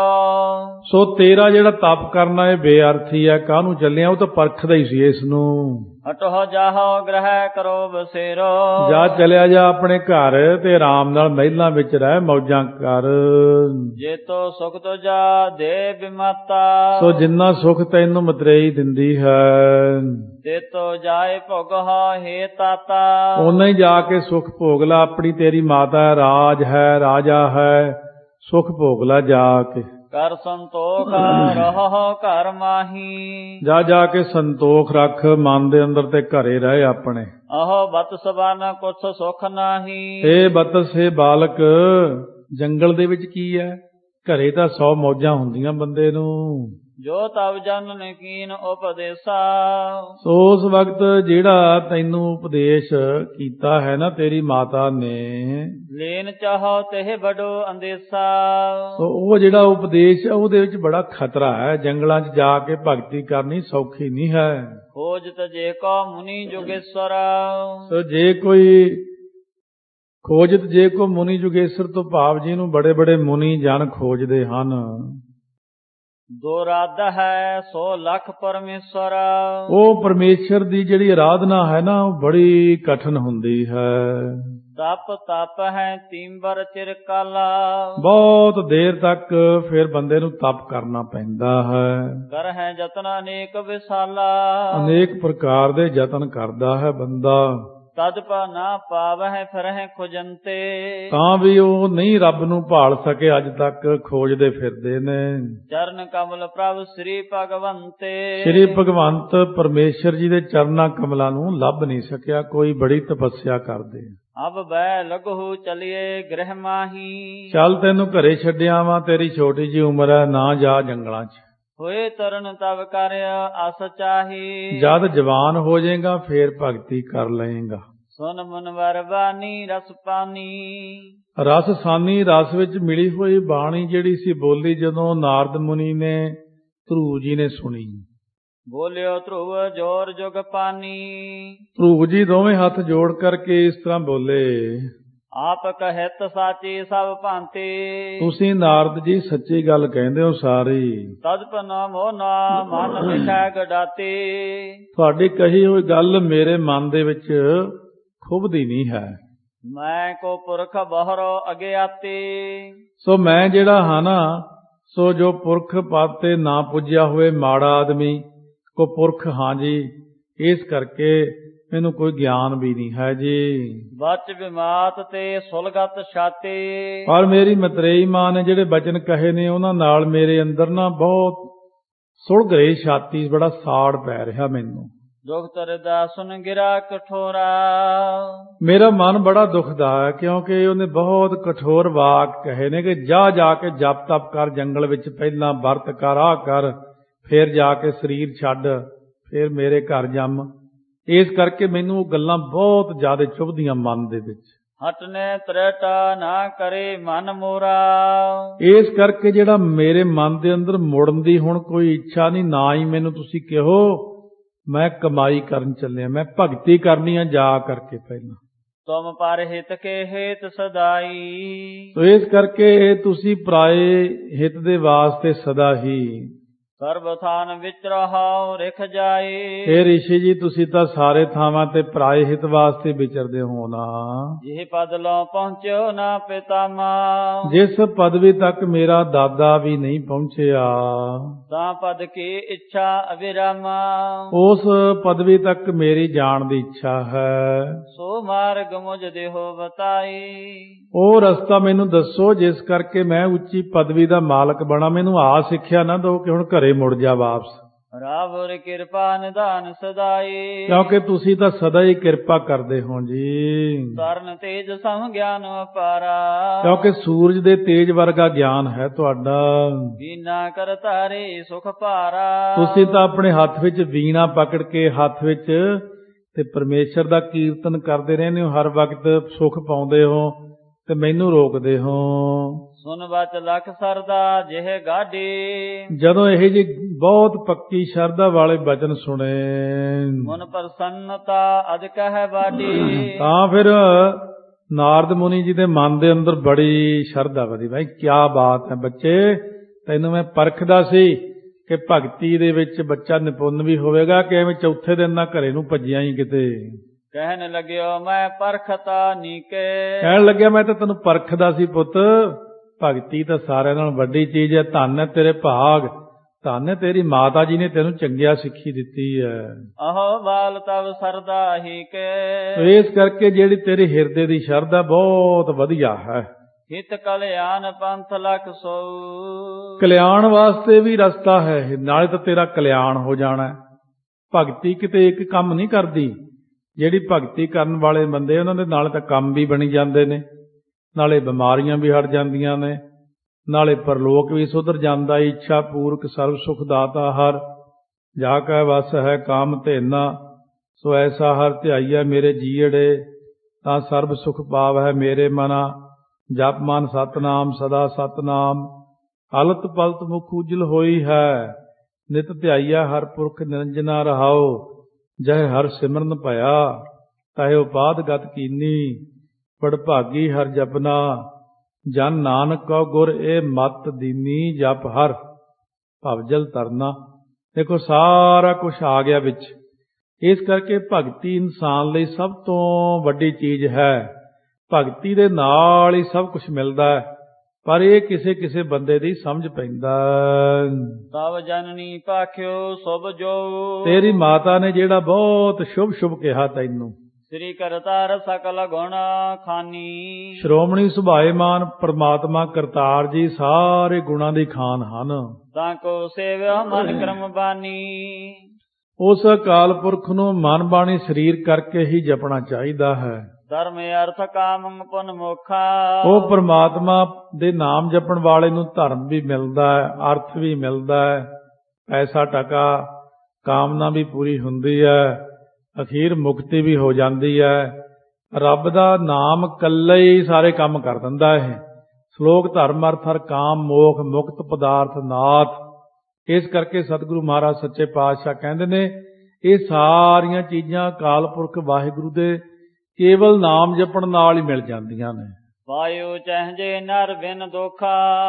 ਜਿਹੜੇ ਬੰਦੇ ਚਾਹੁੰਦੇ ਨੇ ਕਿ ਮੈਨੂੰ ਪ੍ਰਾਪਤੀ ਹੋ ਜੇ, ਸਾਰੇ ਦੋਸ਼ ਮਿਟ ਜਾਣ, ਦੁੱਖ ਮਿਟ ਜਾਣ, ਸੋ ਇੱਕ ਵਾਸੁਦੇਵ ਕੇ ਸਰਣਾ। ਉਹ ਇੱਕ ਅਕਾਲ ਪੁਰਖ ਦੀ ਸ਼ਰਨ ਵਿੱਚ ਪੈ ਜਾਂਦੇ ਨੇ, ਕਿਉਂਕਿ ਉਹਨਾਂ ਨੂੰ ਪਤਾ ਹੈ ਕਿ ਨਾਮ ਜਪਣ ਨਾਲ ਸਗਲ ਮਨੋਰਥ ਪੂਰਿਆ ਨਾਨਕ ਲਿਖਿਆ ਮਾਤ। ਜਿਨ੍ਹਾਂ ਦੇ ਮੱਥੇ ਤੇ ਲਿਖ ਦਿੱਤਾ ਉਹਦੇ ਸਾਰੇ ਮਨੋਰਥ ਨਾਮ ਹੀ ਪੂਰੇ ਕਰਦਾ। ਇੰਨੀ ਤੇ ਆਪਾਂ ਨੂੰ ਔਖੇ ਹੋਣ ਦੀ ਲੋੜ ਨਹੀਂ ਸੀ ਸਿੱਖ ਕੌਮ ਨੂੰ। ਆਪਾਂ ਤਾਂ ਜਾਣ ਕੇ ਹੀ ਫਸੇ ਹੋਏ ਆ। ਆਪਾਂ ਉਹੀ ਖਾਮ ਖਾਈ ਔਖੇ ਹੋਈ ਜਾਂਦੇ ਆ, ਕਿਉਂ ਭਗਤੀ ਤੇ ਕਰਨੀ ਨਹੀਂ। ਪਹਿਲਾਂ 10 ਆਏ ਨੇ, ਪਿਛਲੇ ਪੁੰਨਾ ਕਰਕੇ ਮਨੁੱਖਾ ਦੇਹੀ ਮਿਲੀ, ਪਿਛਲੇ ਪੁੰਨਾ ਕਰਕੇ ਗੁਰਸਿੱਖਾਂ ਦੇ ਘਰੇ ਜਨਮ ਮਿਲਿਆ, ਪਿਛਲੇ ਪੁੰਨਾ ਕਰਕੇ ਸਾਨੂੰ ਸਭ ਕੁਝ ਮਿਲਿਆ। ਹੁਣ ਵੀ ਤਾਂ ਪੁੰਨ ਕਰਨੇ ਸੀ ਨਾ, ਹੁਣ ਪੁੰਨ ਹੀ ਨਹੀਂ ਕੀਤੇ, ਕੋਈ ਚੱਜ ਦਾ ਕੰਮ ਨਾ ਕੀਤਾ, ਪੁੰਨ ਨਹੀਂ ਕੀਤੇ, ਉਲਟੇ ਪਾਪ ਸ਼ੁਰੂ ਕਰ ਦਿੱਤੇ। ਉਹਨਾਂ ਪਾਪਾਂ ਕਰਕੇ ਫਿਰ ਕੀ ਹੋਇਆ, ਬਾਰ-ਬਾਰ ਥੋੜੀ ਮਨੁੱਖਾ ਜਨਮ ਮਿਲਣਾ ਇੰਨਾ ਸੋਹਣਾ, ਹੁਣ ਨਹੀਂ ਮਿਲਣਾ ਜੇ ਪਾਪ ਹੀ ਕਰਦੇ ਰਹੇ। ਜੇ ਆਪਾਂ ਭਗਤੀ ਕੀਤੀ ਤਾਂ ਫੇਰ ਦੁਬਾਰਾ ਕਿਰਪਾ ਹੋ ਜਾਣੀ ਹੈ। ਜੇ ਬਹੁਤੀ ਭਗਤੀ ਹੋ ਗਈ ਨਿਸ਼ਕਾਮ ਤਾਂ ਸੱਚਖੰਡ ਚਲੇ ਜਾਣਾ। ਇਸ ਕਰਕੇ ਸਤਿਗੁਰੂ ਮਹਾਰਾਜ ਸੱਚੇ ਪਾਤਸ਼ਾਹ ਵੀ ਆਪਾਂ ਨੂੰ ਇਹੀ ਉਪਦੇਸ਼ ਕਰਦੇ ਨੇ ਕਿ ਹਰ ਇੱਕ ਬੰਦੇ ਨੂੰ ਆਪਣੀ ਜ਼ਿੰਦਗੀ ਵਿੱਚ ਸਭ ਤੋਂ ਪਹਿਲਾਂ ਮੂਲ ਮੰਤਰ 1.25 ਲੱਖ ਜਾਂ ਜਪਜੀ ਸਾਹਿਬ ਦਾ 1.25 ਲੱਖ ਪਾਠ ਕਰੇ। ਉਹ ਔਖਾ ਲੱਗਦਾ, ਮੂਲ ਮੰਤਰ ਕਰ ਲਵੇ, ਕੁਛ ਨਾ ਕੁਛ ਕਰੇ ਜ਼ਰੂਰ। ਜੇ ਨਹੀਂ ਕਰੂਗਾ ਫਿਰ ਉਹ ਇੰਨਾ ਕਾਮਯਾਬ ਨਹੀਂ ਹੁੰਦਾ ਜ਼ਿੰਦਗੀ ਦੇ ਵਿੱਚ, ਭਟਕਦਾ ਫਿਰਦਾ ਥਾਂ, ਉੱਥੇ ਜਾ ਕਦੇ ਉੱਥੇ ਜਾ, ਕੁਛ ਨਹੀਂ ਬਣਦਾ। ਸਿਰਫ ਲੁਟਾਈ ਹੈ, ਲੁਟਾਈ ਜਿੰਨੀ ਮਰਜ਼ੀ ਕਰਾ ਲਓ। ਐਵੇਂ ਉੱਥੇ ਪੈਸੇ ਦੇ ਤੇ ਉੱਥੇ ਦੇ ਤੇ ਲੋਕ ਭਟਕੇ ਫਿਰਦੇ ਨੇ, ਆਪ ਨਹੀਂ ਭਗਤੀ ਕਰਦੇ। ਆਪਾਂ ਨੂੰ ਤਾਂ ਇੰਨਾ ਵੱਡਾ ਖਜ਼ਾਨਾ ਗੁਰੂ ਸਾਹਿਬ ਨੇ ਦਿੱਤਾ, ਇਹ ਖਜ਼ਾਨਾ ਮੁੱਕਦਾ ਹੀ ਨਹੀਂ, ਜਿੰਨਾ ਮਰਜ਼ੀ ਵਰਤੀ ਜਾਓ, ਜਿੰਨਾ ਮਰਜ਼ੀ ਵਰਤੀ ਜਾਓ। ਇੱਕ ਵਾਰੀ ਇੰਨਾ ਪਾਠ ਕੀਤਾ ਹੋਵੇ, ਪਰਲੋਕ ਤੱਕ ਸਭ ਕੁਝ ਮਹਾਰਾਜ ਬਖਸ਼ਿਸ਼ ਕਰ ਦਿੰਦੇ ਹਨ। ਅਪਰ ਅਪਾਵ ਨ ਕੋ ਵਰਨਾ, ਹੋਰ ਕੋਈ ਉਪਾਅ ਨਹੀਂ ਹੈ ਵਰਣਨ ਕੀਤਾ। ਅਬ ਮਧੁਬਨ ਜਮਨਾ ਤਟ ਜਾਈ। ਸੋ ਇਸ ਕਰਕੇ ਹੁਣ ਜਮਨਾ ਦੇ ਕਿਨਾਰੇ ਮਧੁਬਨ ਜੋ ਬ੍ਰਿਜ ਭੂਮੀ ਵਿੱਚ ਇੱਕ ਬਨ ਦਾ ਨਾਮ ਹੈ। ਜਥਾ ਜੋਗ ਆਸਨ ਕੋ ਲਾਈ। ਜਥਾ ਜੋਗ ਉੱਥੇ ਜਾ ਕੇ ਆਸਣ ਲਾਓ। ਪਲ ਵਿਦ ਸਾਧੋ ਪਾਰਾਨ ਜਾਮਾ। ਭਲੇ ਤਰੀਕੇ ਨਾਲ ਪ੍ਰਾਣਾਯਾਮ ਨੂੰ ਸਾਧਨਾ ਕਰ। ਹੋਵੇ ਹਿਰਦਾ ਬਿਮਲ ਅਵਿਰਾਮਾ। ਫਿਰ ਤੇਰਾ ਹਿਰਦਾ ਜਿਹੜਾ ਸੀ ਉਹ ਬਹੁਤ ਹਿਰਦਾ ਤੇਰਾ ਹੋ ਜਾਏਗਾ ਬੇਮਲ, ਮੈਲ ਤੋਂ ਰਹਿਤ ਸੁੰਦਰ। ਸਰਹੁ ਧਿਆਨ ਤਵ ਸ੍ਰੀ ਹਰਿ ਪੂਰੰ। ਫਿਰ ਤੂੰ ਅਕਾਲ ਪੁਰਖ ਦਾ ਧਿਆਨ ਧਰੀ ਆਪਣੇ ਮਨ ਵਿੱਚ ਜੋ ਪੂਰਾ ਹੈ। ਸਿਆਮ ਸਰੂਪ ਅਨੂਪਮ ਰੂਰੰ। ਜੋ ਬੜਾ ਹੀ ਸੁੰਦਰ ਚੰਦਰਮਾ ਵਰਗਾ ਚਮਕਦਾ ਚ ਹੋਇਆ ਪ੍ਰਮਾਤਮਾ। ਸਮਮਯੰਕ ਮੁਖ ਮੰਡਲ ਸੋਹਨ। ਚੰਦਰਮਾ ਵਰਗਾ ਜਿਨ੍ਹਾਂ ਦਾ ਮੁਖ ਬੜਾ ਹੀ ਸੁੰਦਰ ਸੋਭਨੀਕ ਜੋ ਸੁੰਦਰ ਪ੍ਰਮਾਤਮਾ ਹੈ। ਫਿਰ ਤੂੰ ਉਹਦੀ ਭਗਤੀ ਕਰੀਂ ਜਾ ਕੇ। ਹੁਣ ਚਾਰ ਚਖਨ ਚਿਤਵਨ ਮਨ ਮੋਹਨ। ਉਹ ਬਹੁਤ ਹੀ ਸੁੰਦਰ ਨੇਤਰਾਂ ਵਾਲਾ ਹੈ, ਮਨ ਨੂੰ ਮੋਹਣ ਵਾਲਾ ਹੈ। ਇਹ ਸਰਗੁਣ ਦੀ ਉਹਨੂੰ ਦੱਸ ਦਿੱਤੀ ਕਿ ਐਸਾ ਹੋਵੇਗਾ ਜਦੋਂ ਆਵੇਗਾ। ਮੰਦ ਮੰਦ ਮੁਸਕਿਆਨ ਕਪੋਲਾ। ਬਹੁਤ ਸੋਹਣਾ ਹੱਸਦੇ ਨੇ ਪ੍ਰਮਾਤਮਾ। ਤੂੰ ਕਹਿਣਾ ਕੈਸਾ ਹੁੰਦਾ ਪ੍ਰਮਾਤਮਾ? ਜਦੋਂ ਆਉਣਗੇ ਇਹੋ ਜਿਹੇ ਹੋਣਗੇ, ਬੜੇ ਸੁੰਦਰ ਉਹਨਾਂ ਦੇ ਦੋਨੋਂ ਗੱਲਾਂ ਵਿੱਚ ਟੋਏ ਪੈਂਦੇ ਹੋਣਗੇ। ਜਦੋਂ ਹੱਸਣਗੇ ਨਾ ਆ ਕੇ ਤੇਰੇ ਕੋਲ ਖੜਨਗੇ ਉਹ। ਅਦਰ ਅਰਨ ਸ਼ਬ ਬਨੀ ਅਮੋਲਾ। ਉਹਨਾਂ ਦੇ ਜਿਹੜੇ ਬਹੁਤ ਸੁੰਦਰ ਲਾਲ ਰੰਗ ਦੇ ਬੁੱਲ ਨੇ ਤੇ ਬੜੇ ਅਮੋਲਕ ਸਰੀਰ ਸਰੂਪ ਹੋਵੇਗਾ ਉਹਨਾਂ ਦਾ, ਸ਼ੋਭਾ ਬੜੀ ਵਧੀਆ ਹੋਵੇਗੀ। ਚਾਰ ਭੁਜਾ ਜੋਤਾ ਭੂਖਨ ਚਾਰੂ। ਫਿਰ ਉਹ ਜਿਹੜੀਆਂ ਬੜੀਆਂ ਸੁੰਦਰ ਚਾਰ ਬਾਹਾਂ ਹੋਣਗੀਆਂ, ਬੜੇ ਸੁੰਦਰ ਉਹਨਾਂ ਦੇ ਸੋਨੇ ਦੇ ਜਿਹੜੇ ਗਹਿਣੇ ਆਦਿਕ ਪਾਏ ਹੁੰਦੇ ਨੇ। ਇਸ ਤਰ੍ਹਾਂ ਦਾ ਸਰੂਪ ਜੇ ਨਾਰਦ ਮੁਨੀ ਨੇ ਜੋ ਤੱਕਿਆ, ਉਹ ਉਹਨਾਂ ਨੇ ਉਹਨਾਂ ਨੂੰ ਦੱਸ ਦਿੱਤਾ ਕਿ ਇਸ ਤਰ੍ਹਾਂ, ਕਿਉਂਕਿ ਉਹ ਬੱਚਾ ਸੀ ਇਸ ਕਰਕੇ ਉਹਨਾਂ ਨੂੰ ਸਰਗੁਣ ਵੱਲ ਲਾ ਦਿੱਤਾ ਕਿ ਐਸਾ ਸਰਗੁਣ ਰੂਪ ਹੋਵੇਗਾ ਉਹਦਾ ਪ੍ਰਮਾਤਮਾ ਦਾ।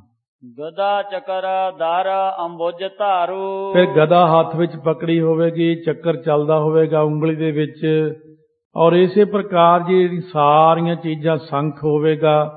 ਫਿਰ ਅੰਬੁਜ ਧਾਰੂ ਭਾਵ ਕਮਲ ਜਿਹੜਾ ਪਦਮ ਹੋਵੇਗਾ ਉਹਨਾਂ ਦੇ। ਸੁਰਤ ਕੁੰਡਲ ਤਨ ਪੀਤਾ ਦੁਕੂਲਾ। ਫਿਰ ਉਹਨਾਂ ਦੇ ਕੰਨਾਂ ਦੇ ਵਿੱਚ ਕੁੰਡਲ ਤੇ ਪੀਲੇ ਰੰਗ ਦੇ ਜਿਹੜੇ ਵਸਤਰ ਪਾਏ ਹੋਣਗੇ, ਗਲ ਦੇ ਵਿੱਚ ਪੀਲਾ ਪਰਨਾ ਹੋਵੇਗਾ। ਇਸ ਤਰ੍ਹਾਂ ਦਾ ਲਿਬਾਸ ਦੱਸਿਆ। ਕੜ ਤੜ ਕਿੰਕਨ ਸਭ ਛਬ ਮੂਲਾ। ਫਿਰ ਉਹਨਾਂ ਦੇ ਜਿਹੜਾ ਹੁੰਦਾ ਲੱਕ ਦੇ ਵਿੱਚ ਇਸ ਤਰ੍ਹਾਂ ਦੀਆਂ ਇਹ ਸਾਰੀਆਂ ਚੀਜ਼ਾਂ ਬੰਨੀਆਂ ਹੋਣਗੀਆਂ ਤੇ ਉਹਦੇ ਵਿੱਚ ਆੜਵੰਦ ਆਦਿਕ ਇਹ ਹੁੰਦੀਆਂ ਚੀਜ਼ਾਂ, ਸੋਨੇ ਦੀ ਬੈਲਟ ਜੀ ਬਣੀ ਹੁੰਦੀ ਹੈ।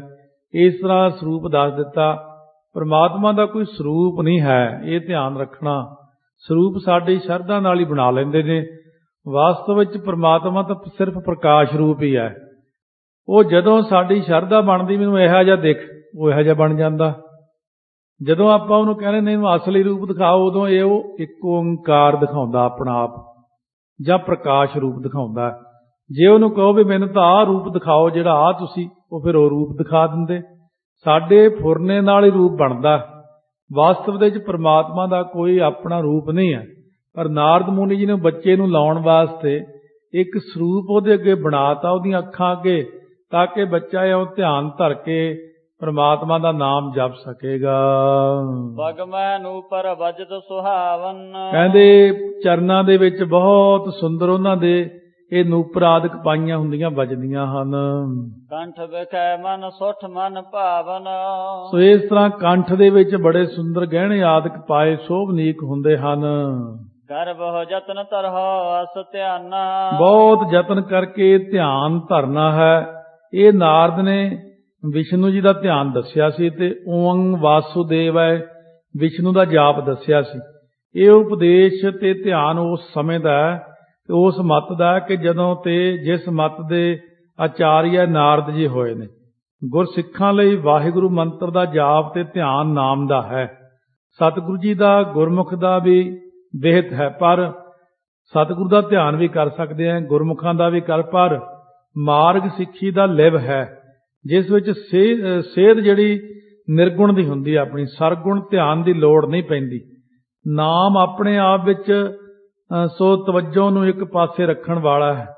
ਗੁਰ ਕੀ ਮੂਰਤ ਮਨ ਮੈਂ ਧਿਆਨ, ਅਕਾਲ ਮੂਰਤ ਹੈ ਸਾਧ ਸੰਤਨ ਕੀ ਠਾਹਰ ਨੀਕੀ ਧਿਆਨ ਕਉ, ਅੱਖੀਂ ਪ੍ਰੇਮ ਕਸਾਈਆਂ ਹਰ ਹਰ ਨਾਮ ਪਿਖੰਨ। ਇਸ ਕਰਕੇ ਜਿਹੜਾ ਆਪਣਾ ਧਿਆਨ ਉਹ ਇੱਥੇ ਤਾਂ ਹਲੇ ਤਾਂ ਧਰੂ ਜੀ ਨੂੰ ਉਪਦੇਸ਼ ਹੋ ਰਿਹਾ ਹੈ, ਆਪਣਾ ਨਹੀਂ ਸਮਝਣਾ। ਇਸ ਤਰ੍ਹਾਂ ਆਪਾਂ ਨੂੰ ਉਪਦੇਸ਼ ਜਿਹੜੇ ਦਿੰਦੇ ਨੇ ਉਹ ਮੂਲ ਮੰਤਰ ਹੀ ਆਪਣਾ, ਉਸੇ ਦਾ ਉਵੇਂ ਹੀ ਧਿਆਨ ਕਰ ਲੈਣਾ ਕਿ ਅਕਾਲ ਪੁਰਖ ਵਾਹਿਗੁਰੂ ਇੱਕ ਓੰਕਾਰ ਸਰੂਪ ਪ੍ਰਕਾਸ਼ ਸਰੂਪ ਹਨ। ਮਨ ਕੋ ਰੋਕੋ ਹਵੈ ਸਭ ਧਨ। ਮਨ ਨੂੰ ਬਈ ਤੂੰ ਧਰੂ ਬੜੇ ਸਾਵਧਾਨ ਹੋ ਕੇ ਰੋਕ ਲੈਣਾ ਹੈ। ਗੋਪ ਮੰਤਰ ਤੁਜ ਦੇਉ ਬਤਾਈ। ਇਹਨੂੰ ਗੁਪਤ ਮੰਤਰ ਦੱਸ ਦਿੰਦਾ ਹਾਂ ਮੈਂ। ਸਬਤ ਦਿਵਸ ਜੋ ਪੜੈ ਬਨਾਈ। 7 ਦਿਨ ਤੱਕ ਜੋ ਪੜਦਾ ਚੰਗੀ ਤਰ੍ਹਾਂ ਬਹੁਤ ਪਿਆਰ ਦੇ ਨਾਲ, ਸਭ ਖੇਚਰ ਦਰਸੈ ਤਤਕਾਲਾ। ਉਹਨੂੰ ਸਾਰਾ ਕੁਝ ਜਿਹੜੇ ਦੇਵਤੇ ਆਦਿਕ ਸਭ ਦਿਖ ਜਾਂਦੇ ਨੇ। ਪਾਵਹਿ ਅਬਮਤ ਸੁਖ ਵਿਸਾਲਾ। ਉਹ ਫਿਰ ਮਨ ਇੱਛਤ ਜਿਹੜੇ ਫਲ ਪ੍ਰਾਪਤ ਕਰਦਾ, ਇਹ ਉਦੋਂ ਦੀ ਗੱਲ ਹੈ, ਸਤਜੁਗ ਦੀ ਗੱਲ ਕਰ ਰਹੇ। ਨਾਰਦ ਮੁਨੀ ਦਾ ਉਪਦੇਸ਼ ਜੋ ਧਰੂ ਜੀ ਨੂੰ ਹੋਇਆ, ਜੋ ਪ੍ਰਹਿਲਾਦ ਜੀ ਨੂੰ ਹੋਇਆ, ਜਿਵੇਂ ਜਿਵੇਂ ਜਿਹਦੇ ਗੁਰੂ ਨੇ ਇਹਦਾ ਗੁਰੂ ਇਹਨੂੰ ਉਪਦੇਸ਼ ਕਰਦਾ ਉਵੇਂ ਉਹਨੇ ਮੰਨਿਆ। ਪਰ ਦੇਖੋ ਇੱਕ ਗੱਲ ਹੈ ਕਿ ਪ੍ਰਹਿਲਾਦ ਜੀ ਨੂੰ ਤੇ ਨਾਰਦ ਜੀ ਨੇ ਉਪਦੇਸ਼ ਦਿੱਤਾ, ਧਰੂ ਜੀ ਨੂੰ ਨਾਰਦ ਨੇ ਉਪਦੇਸ਼ ਦਿੱਤਾ। ਉਹਨੇ ਆਪਣੇ ਗੁਰੂ ਦੀ ਗੱਲ ਮੰਨ ਕੇ ਚੌਂਕੜੀਆਂ ਲਾ ਕੇ ਬੈਠ ਗਏ, ਬਸ ਉਹਨਾਂ ਪ੍ਰਾਪਤੀ ਕਰ ਹੀ ਲਈ। ਤੇ ਇੱਥੇ ਰੋਜ਼ ਕਹਿੰਦੇ ਵਾਹਿਗੁਰੂ ਜਪੋ, ਮੂਲ ਮੰਤਰ ਕਰੋ, ਆਪਣੀਆਂ ਟੌਰਾਂ ਹੀ ਨਹੀਂ ਮੁੱਕਦੀਆਂ। ਬਸ ਜਾਂ ਖਾ ਲਿਆ, ਪੀ ਲਿਆ, ਸੌਂ ਲਿਆ, ਹੱਸ ਲਿਆ, ਮੌਜਾਂ ਕਰ ਲੀਆਂ, ਬਸ ਇੱਥੇ ਕੀ ਖੜੇ ਆਪਾਂ। ਉਹ ਜੇ ਪ੍ਰਾਪਤੀ ਹੋ ਜੂ ਪ੍ਰਮਾਤਮਾ ਦੀ, ਮਾੜੀ ਆ। ਪ੍ਰਮਾਤਮਾ ਦੀ ਪ੍ਰਾਪਤੀ ਕਰੋ, ਮਿਹਨਤ ਅਭਿਆਸ ਮੁਸ਼ੱਕਤ ਕਰੋ, ਫਿਰ ਦੇਖੋ ਸਤਿਗੁਰੂ ਸੱਚੇ ਪਾਤਸ਼ਾਹ ਸਾਡੇ ਉੱਤੇ ਕਿੰਨੀ ਕਿਰਪਾ ਕਰਦੇ ਨੇ। ਓ ਨਮ ਵਾਸੁਦੇਵ ਭਗਵਤ ਕੋ। ਇਹ ਜਿਹੜਾ ਜਾਪ ਦਿੱਤਾ ਸੀ, ਓਮ ਨਮੋ ਭਗਵਤੇ ਵਾਸੁਦੇਵਾਏ ਕਰਕੇ ਜਾਪ ਦਿੱਤਾ ਸੀ ਉਹਨੂੰ। ਜਪੈ ਕਰਨ ਮਨ ਕੋ ਕਰ ਥਿਤ ਕੋ। ਆਪਣੇ ਮਨ ਨੂੰ ਟਿਕਾ ਕੇ ਜਾਪ ਕਰਨਾ ਤੂੰ ਇਹ। ਤੇ ਇਹ ਸਰੂਪ ਦਾ ਜਿਹੜਾ ਸਰਗੁਣ ਦਿੱਤਾ ਤੈਨੂੰ ਰੂਪ, ਇਹਦਾ ਧਿਆਨ ਕਰ ਲਈ। ਧਿਆਨ ਧਰ ਕੇ ਦੇਖ, ਸਿਰ ਤੇ ਦੇਖੀ ਮੁਕਟ ਲੱਗਿਆ ਐ ਦੇਖੀ, ਐ ਦੇਖੀ ਥੱਲੇ ਤੱਕ ਇੱਕ ਆਕਾਰ ਬਣਾਤਾ। ਫਿਰ ਕਿਹਾ ਓਮ ਨਮੋ ਭਗਵਤੇ ਵਾਸੁਦੇਵਾਏ ਦਾ ਜਾਪ ਕਰੀ, ਫਿਰ ਤੈਨੂੰ ਦੇਖ ਪ੍ਰਾਪਤੀ ਹੋਵੇਗੀ। ਜਿਵੇਂ ਜਿਵੇਂ ਆਪਾਂ ਨੂੰ ਕਹਿੰਦੇ ਨੇ ਕਿ ਉਹ ਸਰਬ ਵਿਆਪਕ ਪਰਿਪੂਰਨ ਹੈ, ਇੱਕ ਓੰਕਾਰ। ਓੰਕਾਰ ਜੋ ਕੇਵਲ ਇੱਕੋ ਇੱਕ ਹੈ, ਜਿਹਦਾ ਨਾਮ ਸੱਚਾ ਹੈ, ਜੋ ਸਾਰੀ ਸ੍ਰਿਸ਼ਟੀ ਦਾ ਪੁਰਖ ਕਰਤਾ ਵੀ ਹੈ, ਨਾਲ ਨਿਰਭਉ ਵੀ ਹੈ, ਨਿਰਵੈਰ, ਅਕਾਲ ਮੂਰਤ, ਕਾਲ ਤੁਰਤ ਹਸਤੀ, ਅਜੂਨੀ ਜੂਨਾ ਚ ਨਹੀਂ ਆਉਂਦਾ, ਸਹਿ ਭੰਗ ਸੁਤੇ ਪ੍ਰਕਾਸ਼ ਹੈ। ਗੁਰੂ ਦੀ ਪ੍ਰਸਾਦ ਕਿਰਪਾ ਨਾਲ ਪ੍ਰਾਪਤ ਹੁੰਦਾ। ਜਪਣੇ ਯੋਗ ਆਦਿ ਕਾਲ ਤੋਂ ਸੱਚ ਰੂਪ ਹੈ। ਜੁਗਾਦ ਜੋ ਯੁੱਗਾਂ ਦੇ ਸ਼ੁਰੂ ਵਿੱਚ ਵੀ ਸੱਚ ਸਰੂਪ ਸੀ, ਹੈ ਵੀ ਸੱਚ, ਉਹ ਹੁਣ ਵੀ ਸੱਚ ਸਰੂਪ ਹੈ। ਨਾਨਕ ਹੋਸੀ ਵੀ ਸੱਚ, ਆਉਣ ਵਾਲੇ ਸਮੇਂ ਵਿੱਚ ਉਹ ਪ੍ਰਕਾਸ਼ ਸਰੂਪ ਪ੍ਰਮਾਤਮਾ ਸੱਚ ਸਰੂਪ। ਇੱਛਾ ਮੁਤਾਬਕ ਉਹ ਦਰਸ਼ਨ ਉਹੇ ਜਿਹੇ ਦੇ ਦਿੰਦੇ ਨੇ ਜਿਵੇਂ ਜਿਵੇਂ ਚਾਹੀਏ, ਪਰ ਉਹਦਾ ਜਿਹੜਾ ਅਸਲ ਸਰੂਪ ਹੈ, ਉਹਦੇ ਚਰਨ ਨੇ ਜਿਹੜੇ ਚਿੱਤ ਚਰਨ ਨਾਮ ਕਿਹਾ ਹੈ। ਪੂਜਾ ਕਰ ਹੈ ਸਰਬ ਪ੍ਰਕਾਰੀ। ਸੋ ਸਾਰੇ ਪ੍ਰਕਾਰ ਦੀ ਜਿਹੜੀ ਫਿਰ ਪੂਜਾ ਵੀ ਕਰਨੀ ਹੈ। ਚੰਦਨ ਪੁਸ਼ਪਾਦਿਕਾ ਹਿਤ ਧਾਰੀ। ਚੰਦਨ ਛਿੜਕਣਾ, ਪੁਸ਼ਪਾਦਿਕ ਫੁੱਲਾਂ ਦੀ ਮਾਲਾ ਆਦਿਕ ਪਾਉਣੀ, ਇਹ ਤੇ ਹੁਣ ਜੰਗਲ 'ਚ ਨਹੀਂ ਹੋਣਾ। ਇਹ ਸਭ ਵਿਦ ਸੁਣੀ ਧਰੁਵ ਨਿਜ ਸੁਣਾ। ਜਦੋਂ ਧਰੂ ਜੀ ਨੇ ਸਾਰੇ ਤਰੀਕੇ ਨਾਲ ਸੁਣਿਆ ਕੰਨਾਂ ਵਿੱਚ, ਪੁਨ ਪਾਦ ਬੰਦਾ ਕਿਉ ਵਨ ਗਾਉਨਾ। ਫਿਰ ਉਸ ਵਕਤ ਮੱਥਾ ਟੇਕ ਕਰਕੇ ਜੰਗਲ ਦੇ ਵਿੱਚ ਚਲੇ ਗਏ ਨੇ। ਪਹੁੰਚਿਓ ਮਧ ਬਨ ਤਪਹਿ ਅਰੰਭਾ। ਜੰਗਲ ਦੇ ਵਿਚਕਾਰ ਜਦੋਂ ਪਹੁੰਚ ਕੇ ਤਪ ਆਰੰਭ ਕੀਤਾ। ਜਹ ਰਵ ਤਨਿਆ ਪਾਵਨ ਅੰਬਾ। ਸੋ ਜਿਸ ਥਾਂ ਦੇ ਉੱਤੇ ਚਾਰੇ ਪਾਸੇ ਬਹੁਤ ਭਿਆਨਕ ਜੰਗਲ ਹੈ। ਤਾਂ ਭਿਆਨਕ ਜੰਗਲ ਦੇ ਵਿੱਚ ਜਾ ਕਰਕੇ ਇਸ ਨੇ ਤਪ ਆਰੰਭ ਕੀਤਾ ਸੀ। ਤਾਂ ਇਸ ਤਪ ਦੇ ਕਰਨ ਦੇ ਨਾਲ ਫਿਰ ਮਨ ਦੀ ਇਕਾਗਰਤਾ ਹੋਈ ਸੀ। ਚਲ ਨਾਰਦਾ ਨਿਰਪਕੇ ਢਿਗ ਆਵਾ। ਸੋ ਇਹ ਜਮਨਾ ਦੇ ਕਿਨਾਰੇ ਬੈਠ ਕੇ ਨੇ ਤਪ ਕੀਤਾ। ਉਸ ਥਾਂ ਦੇ ਉੱਤੇ ਮਧੂਬਨ ਦੇ ਵਿੱਚ ਨਾਰਦ ਉਦੋਂ ਰਾਜੇ ਦੇ ਕੋਲ ਚੱਲ ਕੇ ਆ ਗਿਆ। ਇੱਧਰ ਸੁਤ ਵਿਜੋਗ ਜਿਹੇ ਮੁਖ ਮੁਰਝਾਵਾ। ਉੱਤਰ ਦੇ ਵਿਯੋਗ ਵਿੱਚ ਰਾਜਾ ਮੁਰਝਾਇਆ ਬੈਠਾ ਸੀ। ਦੇਖ ਰਿਖ ਕਾ ਨਿਰਪ ਆਦਰ ਦੀਨਾ। ਉਸ ਵਕਤ ਨਾਰਦ ਜੀ ਨੂੰ ਦੇਖ ਕੇ ਰਾਜੇ ਨੇ ਆਦਰ ਦਿੱਤਾ ਬੜਾ। ਪੂਜ ਪਾਈ ਪਰ ਪਰਮਣ ਕੀਨਾ। ਰਾਜੇ ਨੇ ਉੱਠ ਕੇ ਨਾਰਦ ਮੁਨੀ ਜੀ ਨੂੰ ਗੁਰੂ ਰੂਪ ਜਾਣ ਕੇ ਮੱਥਾ ਟੇਕਿਆ ਹੈ। ਬੋਲਿਓ ਨਾਰਦ ਮੁਨੀ ਪਰਵੀਨਾ। ਸਿਆਣਾ ਨਾਰਦ ਮੁਨੀ ਬੋਲਿਆ, ਹੇ ਭੂਵਤ ਤਵ ਬੰਧਨ ਮਲੀਨਾ। ਇਹ ਨਹੀਂ ਦੱਸਿਆ ਕਿ ਮੈਂ ਧਰੂ ਨੂੰ ਲਾ ਆਇਆ ਇਸ ਕੰਮ ਤੇ ਜਾਂ ਮੈਂ ਕਹਿ ਆਇਆ। ਕਹਿੰਦੇ ਰਾਜਨ ਤੇਰਾ ਮੁਖ ਬੜਾ ਉਦਾਸ ਜਿਹਾ ਹੋਇਆ ਪਿਆ ਹੈ। ਧਰਮ ਅਰਥ ਕੋ ਵਿਗੜਿਓ ਆਜੂ। ਕੋਈ ਕੰਮ ਵਿਗੜ ਗਿਆ ਤੇਰਾ, ਕੋਈ ਧਰਮ ਦਾ ਕੋਈ ਹੋਰ। ਸੁਨਿਓ ਬਚਨ ਭਨੇ ਨਰ ਰਾਜੂ। ਉਸ ਵਕਤ ਸੁਣ ਕਰਕੇ ਬਚਨ ਨਰਾਂ ਦੇ ਰਾਜੇ ਨੇ ਕਿਹਾ, ਏ ਮਨ ਮੈਂ ਕਾਮੀ ਮਤ ਹੀਨਾ। ਹੇ ਮੁਨੀ ਜੀ ਮੈਂ ਕਾਮੀ ਪੁਰਸ਼ ਮਤ ਤੋਂ ਹੀਣਾ ਹਾਂ। ਲੰਪੜ ਸਦਾ ਰਹਾ ਤਹਿ ਦੀਨਾ। ਮੈਂ ਆਪਣੀਆਂ ਇਸਤਰੀਆਂ ਦੇ ਅਧੀਨ ਹੀ ਸਦਾ ਰਹਿੰਦਾ ਹਾਂ। ਬਾਲਕ ਪੰਜ ਵਰਖ ਕੋ ਜੋ। ਮੇਰਾ 5 ਸਾਲ ਦਾ ਜੋ ਪੁੱਤਰ ਸੀ, ਬਿਨ ਅਪਰਾਧ ਤਜਿਓ ਮੈਂ ਸੋ। ਵਿਚਾਰੇ ਨੇ ਕੋਈ ਅਪਰਾਧ ਵੀ ਨਹੀਂ ਸੀ ਕੀਤਾ, ਫਿਰ ਵੀ ਮੈਂ ਛੱਡ ਦਿੱਤਾ। ਅਬ ਉੱਠ ਗਇਓ ਕਰਨ ਤਪ ਬਨ ਮੈਂ। ਹੁਣ ਉਹ ਜੰਗਲ ਵਿੱਚ ਤਪ ਕਰਨ ਚਲਿਆ ਗਿਆ ਹੈ। ਸ਼ੁਦਾ ਹੋਏ ਸ਼ਰਮ ਸੀਤ ਉਸਨ ਮੈਂ। ਵਿਚਾਰਾ ਦੇਖ ਭੁੱਖਾ ਹੋਊਗਾ, ਫਿਰ ਦੇਖ ਠੰਡ ਵੀ ਹੁੰਦੀ ਹੈ, ਗਰਮੀ ਵੀ ਹੁੰਦੀ ਹੈ, ਕੀ ਕੁਛ ਝੱਲੂਗਾ, ਥੱਕਿਆ ਵੀ ਹੋਊਗਾ। ਸੋ ਕਿਮ ਸਹਜੇ ਸੰਕਟ ਭਾਰੀ। ਉਹ ਇੰਨੇ ਭਾਰੀ ਸੰਕਟ ਮੇਰਾ ਬੱਚਾ ਕਿਵੇਂ ਸਹਾਰੇਗਾ ਜੰਗਲ ਵਿੱਚ। ਖਾਈ ਜਾਏ ਕੋ ਬਿਨ ਰਖਵਾਰੀ। ਬਿਨਾਂ ਰਖਵਾਲੀ ਤੋਂ ਕੋਈ ਜੰਗਲੀ ਜਾਨਵਰ ਵਿਚਾਰੇ ਨੂੰ ਖਾ ਜਾਏਗਾ। ਕਰੁਣਾ ਬੈਨ ਸੁਨੇ ਮੁਨ ਰਾਈ। ਉਸ ਵਕਤ ਜਦੋਂ ਨਾਰਦ ਜੀ ਨੇ ਉਹ ਕਰੁਣਾ ਵਾਲੇ ਬਚਨ ਸੁਣੇ, ਹੇਤ ਪਰਬੋਧਨ ਗਿਰਾ ਅਲਾਈ। ਉਹਨੂੰ ਗਿਆਨ ਦੇਣ ਵਾਸਤੇ ਬਚਨ ਕਿਹਾ, ਸੁਤ ਕੇ ਹੇਤ ਨਾ ਸੋਚ ਰਜਾਨਾ। ਨਾ ਸੋਚ ਆਪਣੇ ਪੁੱਤਰ ਬਾਰੇ ਚਿੰਤਾ ਨਾ ਕਰ ਤੂੰ। ਈਸ਼ਰ ਵਸ ਹੈ ਸਰਬ ਇਸ ਸਥਾਨਾ। ਉਹ ਪ੍ਰਮਾਤਮਾ ਸਾਰਿਆਂ ਸਥਾਨਾਂ ਤੇ ਵਸਦਾ ਹੈ। ਬਨ ਮੈਂ ਛਿਛਾ ਕਰ ਹੈ ਤਪ ਭਾਰੀ। ਤੇਰਾ ਪੁੱਤਰ ਜੰਗਲ ਵਿੱਚ ਬਹੁਤ ਭਾਰੀ ਤਪ ਕਰ ਰਿਹਾ। ਲੋਕਪਾਲ ਤੇ ਉੱਚ ਅਧਿਕਾਰੀ। ਉਹ ਤਾਂ ਬਹੁਤ ਉੱਚਾ ਅਧਿਕਾਰੀ ਹੋਵੇਗਾ। ਥੋਰਨ ਦਿਵਸਾ ਆਈ ਤਬ ਪਾਸਾ। ਉਹ ਚਿੰਤਾ ਨਾ ਕਰ, ਥੋੜਿਆਂ ਦਿਨਾਂ 'ਚ ਹੀ ਪ੍ਰਾਪਤੀ ਹੋ ਜਾਣੀ, ਉਹਨੇ ਆ ਜਾਣਾ। ਜਗ ਮੈਂ ਕਰਹਿ ਸੋ ਜਸ ਪ੍ਰਕਾਸ਼ਾ। ਇਹ ਮੈਂ ਕਹਿਣਾ ਤੇਰੇ ਪੁੱਤਰ ਨੂੰ ਕੋਈ ਮਾਰ ਨਹੀਂ ਸਕਦਾ। ਤੇਰਾ ਜਸ ਜਗ ਵਿੱਚ ਤੇਰੇ ਪੁੱਤਰ ਨਹੀਂ ਕਰਾਉਣਾ ਹੈ। ਅਛ ਪ੍ਰਕਾਰ ਕੈ ਮੁਨੀ ਪਿਆਨਾ। ਇਸ ਤਰ੍ਹਾਂ ਕਹਿ ਕੇ ਮੁਨੀ ਜੀ ਚਲੇ ਗਏ। ਤਜਿਓ ਰਾਜ ਨਿਜ ਸੋਚ ਰਜਾਨਾ। ਉਸ ਵਕਤ ਰਾਜੇ ਨੇ ਆਪਣੇ ਰਾਜ ਸੰਬੰਧੀ ਸੋਚਾਂ ਸਭ ਛੱਡ ਦਿੱਤੀਆਂ। ਧਰੁਵ ਤਹਿ ਕਰਨ ਲਗਿਓ ਤਪ ਭਾਰੀ। ਉਸ ਵਕਤ ਧਰੂ ਜੀ ਉਧਰ ਭਾਰੀ ਤਪ ਕਰਨ ਲੱਗੇ। ਤੀਸਰ ਦਿਨ ਫਲ ਖਾਏ ਆਹਾਰੀ। ਧਰੂ ਜੀ ਇੱਕ ਦਿਨ ਛੱਡ ਦਿੰਦੇ ਨੇ, ਤੀਜੇ ਦਿਨ ਜਾ ਕੇ ਇੱਕ ਜੰਗਲ ਚੋਂ ਫਲ ਤੋੜ ਕੇ ਖਾ ਲੈਂਦੇ ਨੇ। ਪੂਜਤ ਜਾਉ ਇੱਕ ਮਾਸ ਬਿਤਾਇਓ। ਇਉਂ ਤੀਜੇ ਦਿਨ ਇੱਕ ਫਲ ਖਾ ਕੇ ਗੁਜ਼ਾਰਾ ਕਰਕੇ ਭਗਤੀ ਕਰਦੇ 1 ਮਹੀਨਾ ਲੰਘ ਗਿਆ। ਦੂਸਰ ਮਾਸ ਤਰਨ ਕੋ ਖਾਇਓ। ਦੂਸਰਾ ਮਹੀਨਾ ਜਦੋਂ ਆਇਆ ਤਾਂ ਘਾਹ ਖਾਣ ਲੱਗ ਪਏ, ਪੱਤੇ ਪੁੱਤੇ ਜੇ ਖਾ ਕੇ ਗੁਜ਼ਾਰਾ ਕੀਤਾ। ਬੜੀ ਕਰੜੀ ਤਪੱਸਿਆ ਹੁੰਦੀ ਹੈ। ਸੂਕੇ ਪਰਨ ਤੀਸਰੇ ਮਾਸਾ। ਤੀਸਰੇ ਮਹੀਨੇ 'ਚ ਉਹਨਾਂ ਨੇ ਕੀ ਕੀਤਾ, ਜਿਹੜੇ ਥੱਲੇ ਡਿੱਗੇ ਸੁੱਕੇ ਜੇ ਪੱਤੇ ਹੁੰਦੇ ਸੀ, ਜੇ ਬਾਹਲੀ ਭੁੱਖ ਨੇ ਤੰਗ ਕਰਨਾ, 2-4 ਪੱਤੇ 5 ਪੱਤੇ ਖਾ ਲੈਣੇ ਸੁੱਕੇ ਜੇ, ਤੇ ਫਿਰ ਸਮਾਧੀ ਲਾ ਲੈਣੀ। ਖਾਏ ਰਹਿ ਸਿਮਰੈ ਸੁਖ ਰਾਸਾ। ਬਸ ਪੱਤੇ ਖਾ ਕੇ ਗੁਜ਼ਾਰਾ ਕਰਦਾ ਤੇ ਸੁੱਖਾਂ ਦੇ ਸਮੁੰਦਰ ਪ੍ਰਮਾਤਮਾ ਨੂੰ ਯਾਦ ਕਰਦਾ। ਨਵ ਮੈਂ ਦਿਵਸ ਪਾਏ ਮੁਖ ਸੋਊ। ਹੁਣ 9ਵੇਂ ਦਿਨ ਜਾ ਕੇ ਸੁੱਕੇ ਪੱਤੇ ਮੂੰਹ 'ਚ ਪਾਉਂਦਾ। ਨੀਰ ਪਰਨ ਸੁੱਕੇ ਹੈ ਜੋ। ਸੋ ਜਿਹੜੇ ਪੱਤੇ ਬਿਲਕੁਲ ਹੀ ਸੁੱਕੇ ਪਏ ਨੇ ਨਾ, ਮੀਂਹ ਆਦਿਕ ਪੈਣ ਨਾਲ ਥੱਲੇ ਡਿੱਗ ਪੈਂਦੇ ਨੇ। ਚੌਥੋ ਮਾਸ ਬਹਰ ਜਾਵੇ ਆਇਓ। ਜਦੋਂ ਚੌਥਾ ਮਹੀਨਾ ਸਿਰ ਤੇ ਆ ਗਿਆ, ਦਵਾਦਸ ਦਿਵਸਨ ਮੈਂ ਤਬ ਖਾਇਓ। ਫਿਰ 12 ਦਿਨਾਂ ਬਾਅਦ ਇੱਕ ਪੱਤਾ ਖਾ ਲੈਣਾ, 2-4 ਪੱਤੇ 12 ਦਿਨਾਂ ਬਾਅਦ ਖਾਂਦਾ ਸੀ। ਫਿਰ ਮਾਸ ਪਾਂਚਵੇਂ ਪੌਣ ਆਹਾਰੀ। 5ਵੇਂ ਮਹੀਨੇ ਖਾਣਾ ਵੀ ਬੰਦ ਕਰਤਾ, ਪੌਣਹਾਰੀ ਹੋ ਕੇ ਬਹਿ ਗਿਆ। ਜੀਤ ਸਵਾਸ ਲੀਨੇ ਇੱਕ ਵਾਰੀ। ਸੋ ਸਾਰੇ ਸਵਾਸ ਇੱਕੋ ਵਾਰ ਜਿੱਤ ਲਏ ਫਿਰ ਇਸਨੇ। ਇੱਕ ਚਰਨ ਪਰ ਹਵੈ ਕਰ ਠਾਂਡੋ। ਫਿਰ ਇੱਕ ਪੈਰ ਦੇ ਭਾਰ ਹੋ ਕੇ ਖੜਾ ਹੋ ਕੇ ਭਗਤੀ ਕਰਨ ਲੱਗਿਆ। ਭਇਓ ਬਿਟਪ ਨਿਆਈ ਅਤ ਗਾਢੋ। ਫਿਰ ਇਹ ਉਸ ਵਕਤ ਜਿਵੇਂ ਦਰਖਤ ਖੜਾ ਹੁੰਦਾ ਨਾ, ਇਉਂ ਸਿੱਧਾ ਖੜ ਗਿਆ ਸਮਾਧੀ ਲਾ ਕੇ, ਇੱਕ ਲੱਤ ਦੇ ਭਾਰ। ਸਭ ਦਿਸ ਤੇ ਮਨ ਰੋਕਨ ਕੀਨੋ। ਚਾਰੇ ਪਾਸਿਓਂ ਇਹਨੇ ਆਪਣਾ ਮਨ ਦੀਆਂ ਬਿਰਤੀਆਂ ਰੋਕ ਲਈਆਂ, ਕਿਉਂਕਿ ਨਿਆਣਾ ਹੀ ਸੀ ਹਲੇ।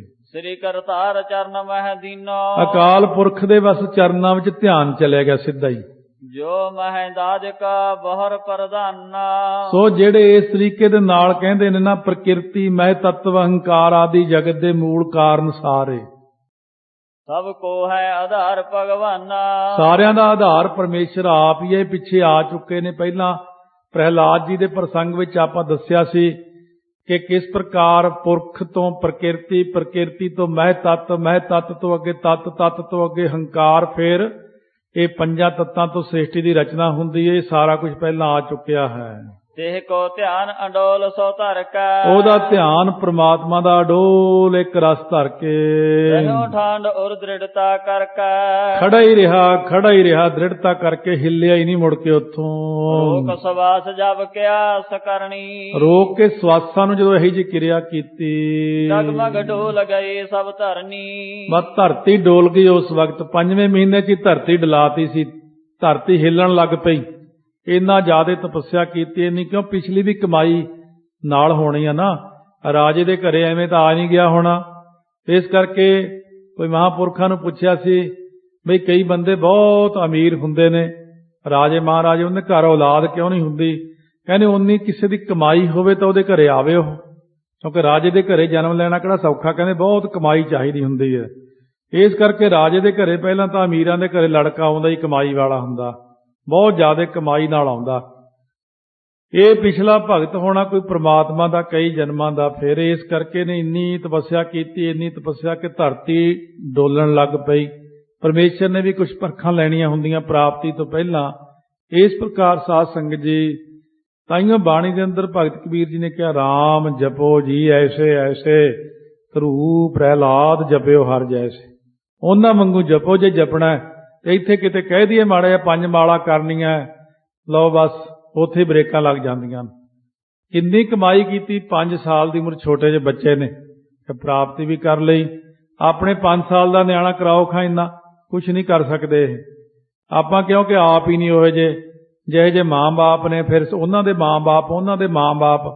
ਸਾਡੀ ਕੁਲ ਵਿੱਚ ਕਿਹੜਾ ਕੋਈ ਬ੍ਰਹਮ ਗਿਆਨੀ ਹੋਇਆ ਕਿਸੇ ਦੇ ਭਾਵੇਂ ਕਦੇ ਦੇ ਹੋਇਆ ਹੋਵੇ। ਪਿੱਛੇ ਤੱਕ ਕਿਸੇ ਨੂੰ ਕੁਝ ਨਹੀਂ ਪਤਾ, ਸਿੱਖੀ ਕੀ ਹੁੰਦੀ, ਬਾਣੀ ਕੀ ਹੁੰਦੀ, ਪੜ੍ਹਨੀ ਕਿਵੇਂ ਹੈ, ਮਾਲਾ ਕਿਵੇਂ ਕਰਨੀਆਂ ਨੇ। ਜੇ ਬਚਪਨ ਤੋਂ ਹੀ ਲੈ ਕੇ ਬੱਚੇ ਨੂੰ ਭਗਤੀ ਵਾਲੇ ਪਾਸੇ ਲਾਈਏ ਤਾਂ ਬੱਚੇ ਨੂੰ ਭਗਤੀ ਦਾ ਗਿਆਨ ਹੋਵੇ, ਤਾਂ ਆਪਾਂ ਨੂੰ ਵੀ ਹੋਵੇ।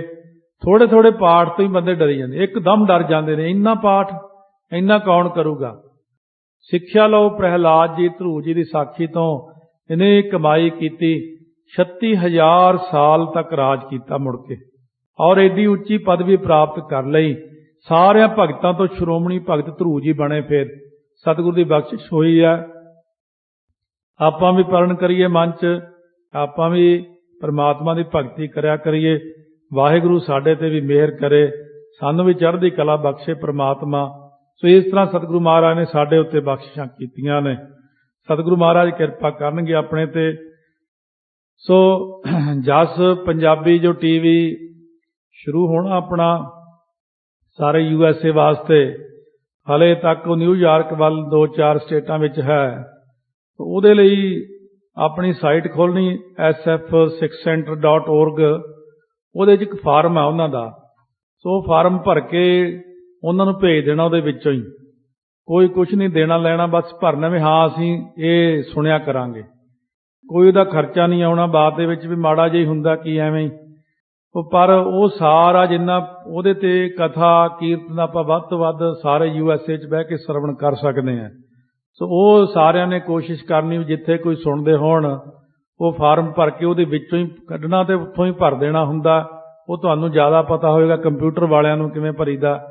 ਭਰ ਕੇ ਤੇ ਉਹ ਭੇਜ ਦੇਣਾ ਆਪਾਂ ਨੇ, ਤੇ ਉਹਦੇ ਨਾਲ ਫਿਰ ਆਪਾਂ ਨੂੰ ਸੋ ਸਤਿਗੁਰੂ ਦੀ ਕਿਰਪਾ ਨਾਲ ਇਸ ਮਹੀਨੇ ਜਾਂ ਅਗਲੇ ਮਹੀਨੇ ਫਿਰ ਆਪਾਂ ਸਰਵਣ ਕਰ ਸਕਦੇ ਹਾਂ। ਟੀਵੀ ਆਪਣੇ ਘਰਾਂ ਦੇ ਵਿੱਚ ਇਹ ਕਥਾ ਲਾਈਵ ਫਿਰ ਉਹਦੇ ਤੇ ਹੀ ਆਵੇਗੀ। ਸਤਿਗੁਰੂ ਬਖਸ਼ਿਸ਼ ਕਰਨਗੇ, ਆਪਣੇ ਤੇ ਨਾਮ ਜਪਾਂਗੇ, ਘਰ ਘਰ ਦੇ ਵਿੱਚ ਬੈਠ ਕਰਕੇ ਹੋਰ ਬਹੁਤ ਸਾਰੀਆਂ ਚੀਜ਼ਾਂ ਆਪਾਂ ਨੂੰ ਦੇਖਣ ਵਾਸਤੇ ਮਿਲਣਗੀਆਂ। ਵਾਹਿਗੁਰੂ ਵਾਹਿਗੁਰੂ ਵਾਹਿਗੁਰੂ ਵਾਹਿਗੁਰੂ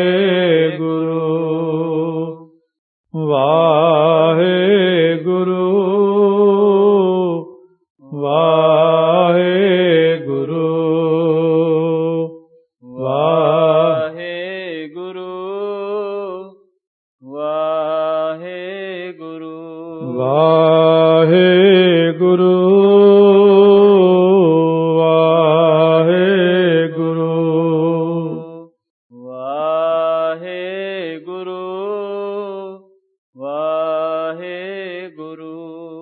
ਵਾਹਿਗੁਰੂ ਵਾਹਿਗੁਰੂ ਵਾਹਿਗੁਰੂ ਵਾਹਿਗੁਰੂ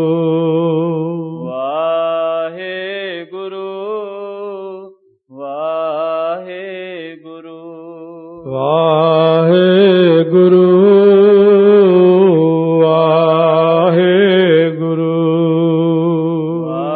ਵਾਹਿਗੁਰੂ ਵਾਹਿਗੁਰੂ